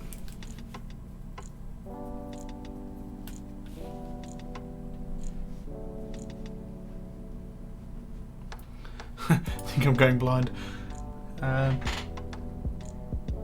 To be honest with you, the off one does look quite nice because it's giving it a nice glow. I've asked them if they can do one that just glides across slowly like that, like a rainbow effect that goes across. This one is again rapid lights going crazy. There's an awful lot of those sort of effects. But the really nice bit of it is, if I can get it to do a single block colour, let me go through all of the, it's here somewhere, where is it? So I think that's single block colour. So I can, the nice bit is that I can turn it down, I can turn it to, see, you guys can see it's blue there. I can turn the green all the way off and it'll turn it to a deeper shade of blue, and I can play about with the different colours, and it should change the lighting here and there. But let's have a quick typing test. So I'm going to get the window open. I'm not going to show it. Do I have it so that I can show it? Display capture. So 10 fastest fingers. This feels so good. Jesus wept. Okay, let's scroll in a little bit. Go away, advert. Okay, let's just refresh. Alright, just so you know, guys, you are going to be seeing some of the worst typing that you've ever seen in your life. Just be fully aware of that, okay? Okay, why is display capture doing that? Okay, you guys can see my OBS screen. So I'm going to pull OBS onto this screen here. So you guys can now see it. It's typing, it's counting down. So let's do a bit of sound testing. So we're going to pause the music a second. Okay, and we're going to bring the microphone right down and in. You guys should be able to get a decent sound here. So let's just make sure that OBS is working as it should do. Okay, let's go for some typing. So this might be horrible. You guys are going to see some of the worst typing you've ever seen, but hopefully it'll show off the sound. So here we go.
66 words per minute. But what do you guys think? What do you guys think of the sound? I'm really happy about the sound of this. The spacebar is immaculate. I mean, I'm gonna pull the power out here. But listen to this spacebar. Listen to that.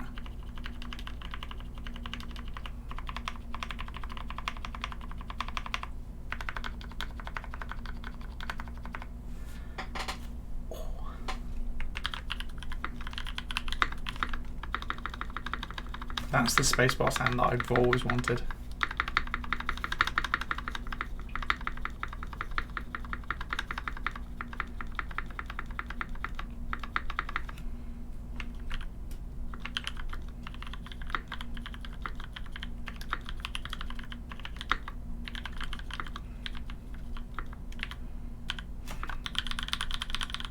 Alright, we're going to do another typing test. Doing another typing test. Where's the hole? There it is. See, I'm doing exactly what James hates. Trying to push it in that looking. Okay. Okay, let's do another typing test. So 66 is the benchmark here. Alright. So warm the hands up. Warm the hands up. Not that it's gonna help whatsoever. Alright, let's go for it. So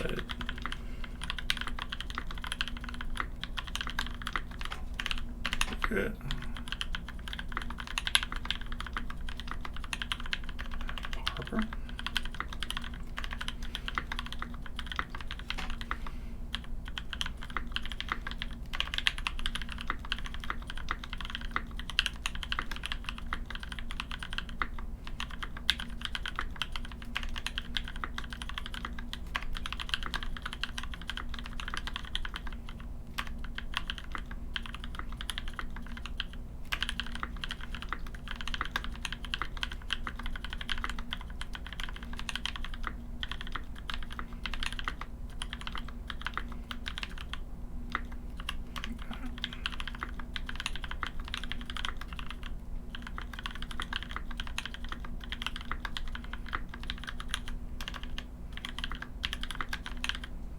$67.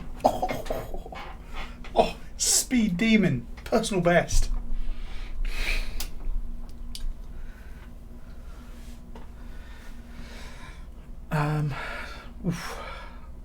Yeah, I mean, I'm making improvements. I'm not going to push it though. I don't think I can get 68 out of here today.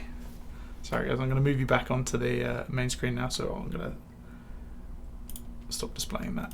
But let's see what you guys were saying. Sorry, I missed a bit there.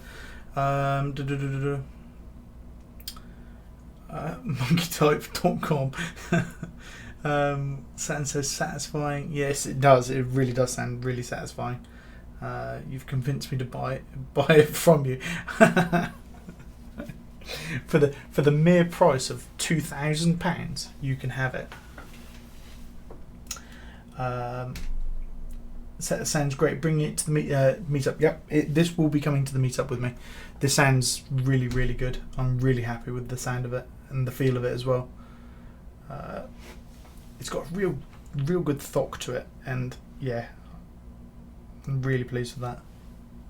And this is creams. This is creams as well. So I'm hoping that when I do the tangerines in that, it's going to be even thockier. Oh, hi Tiddle. Thank you very much. Is it possible to make pandas sound similar? So have a look at my YouTube channel. Go to type in !YouTube, and my YouTube channel is there. I have a sound test of Holy Pandas in my Mech 27, which might be a good reference point. They probably sound as possibly even more thocky. They sound really good. I can't get anything on those tests, to be honest. Okay, so I did set the goal last year of getting to 100. Yeah, that goal sort of fell off because I wasn't very good. But guys, I want to say thank you very much for watching the stream tonight. I'm going to go get some food, and I am going to then do a proper typing test with this, and have that up on my stream soon. Is it a recent video? Yes, it is. It is a recent video. If you go onto my YouTube channel, there is a typing test playlist, and it's in that typing test playlist. Have a listen to them. I've got some quite good ones on there. So, but obviously, if you guys want to watch more of my streams, I'm going to be hopefully streaming next week. Just hit the channel a follow, and it'll give you a notification when I go live. Sorry, the yawning has started. It always happens towards the end of the stream. If you like the content that I've done today and you want to watch more of my streams, on my YouTube channel I've got all of the VODs, all my previous VODs, and the VOD of this one will be going on there later tonight once it's up. But thank you very much for coming and watching. And I hope you guys have a good Sunday tomorrow, and I'm hoping that I'm going to be very lucky and win a Keycult number 1 TKL, but you never know. You never know with these things. So, but either way, have a great night, guys, and have a great Sunday. So, see you all soon. See you later.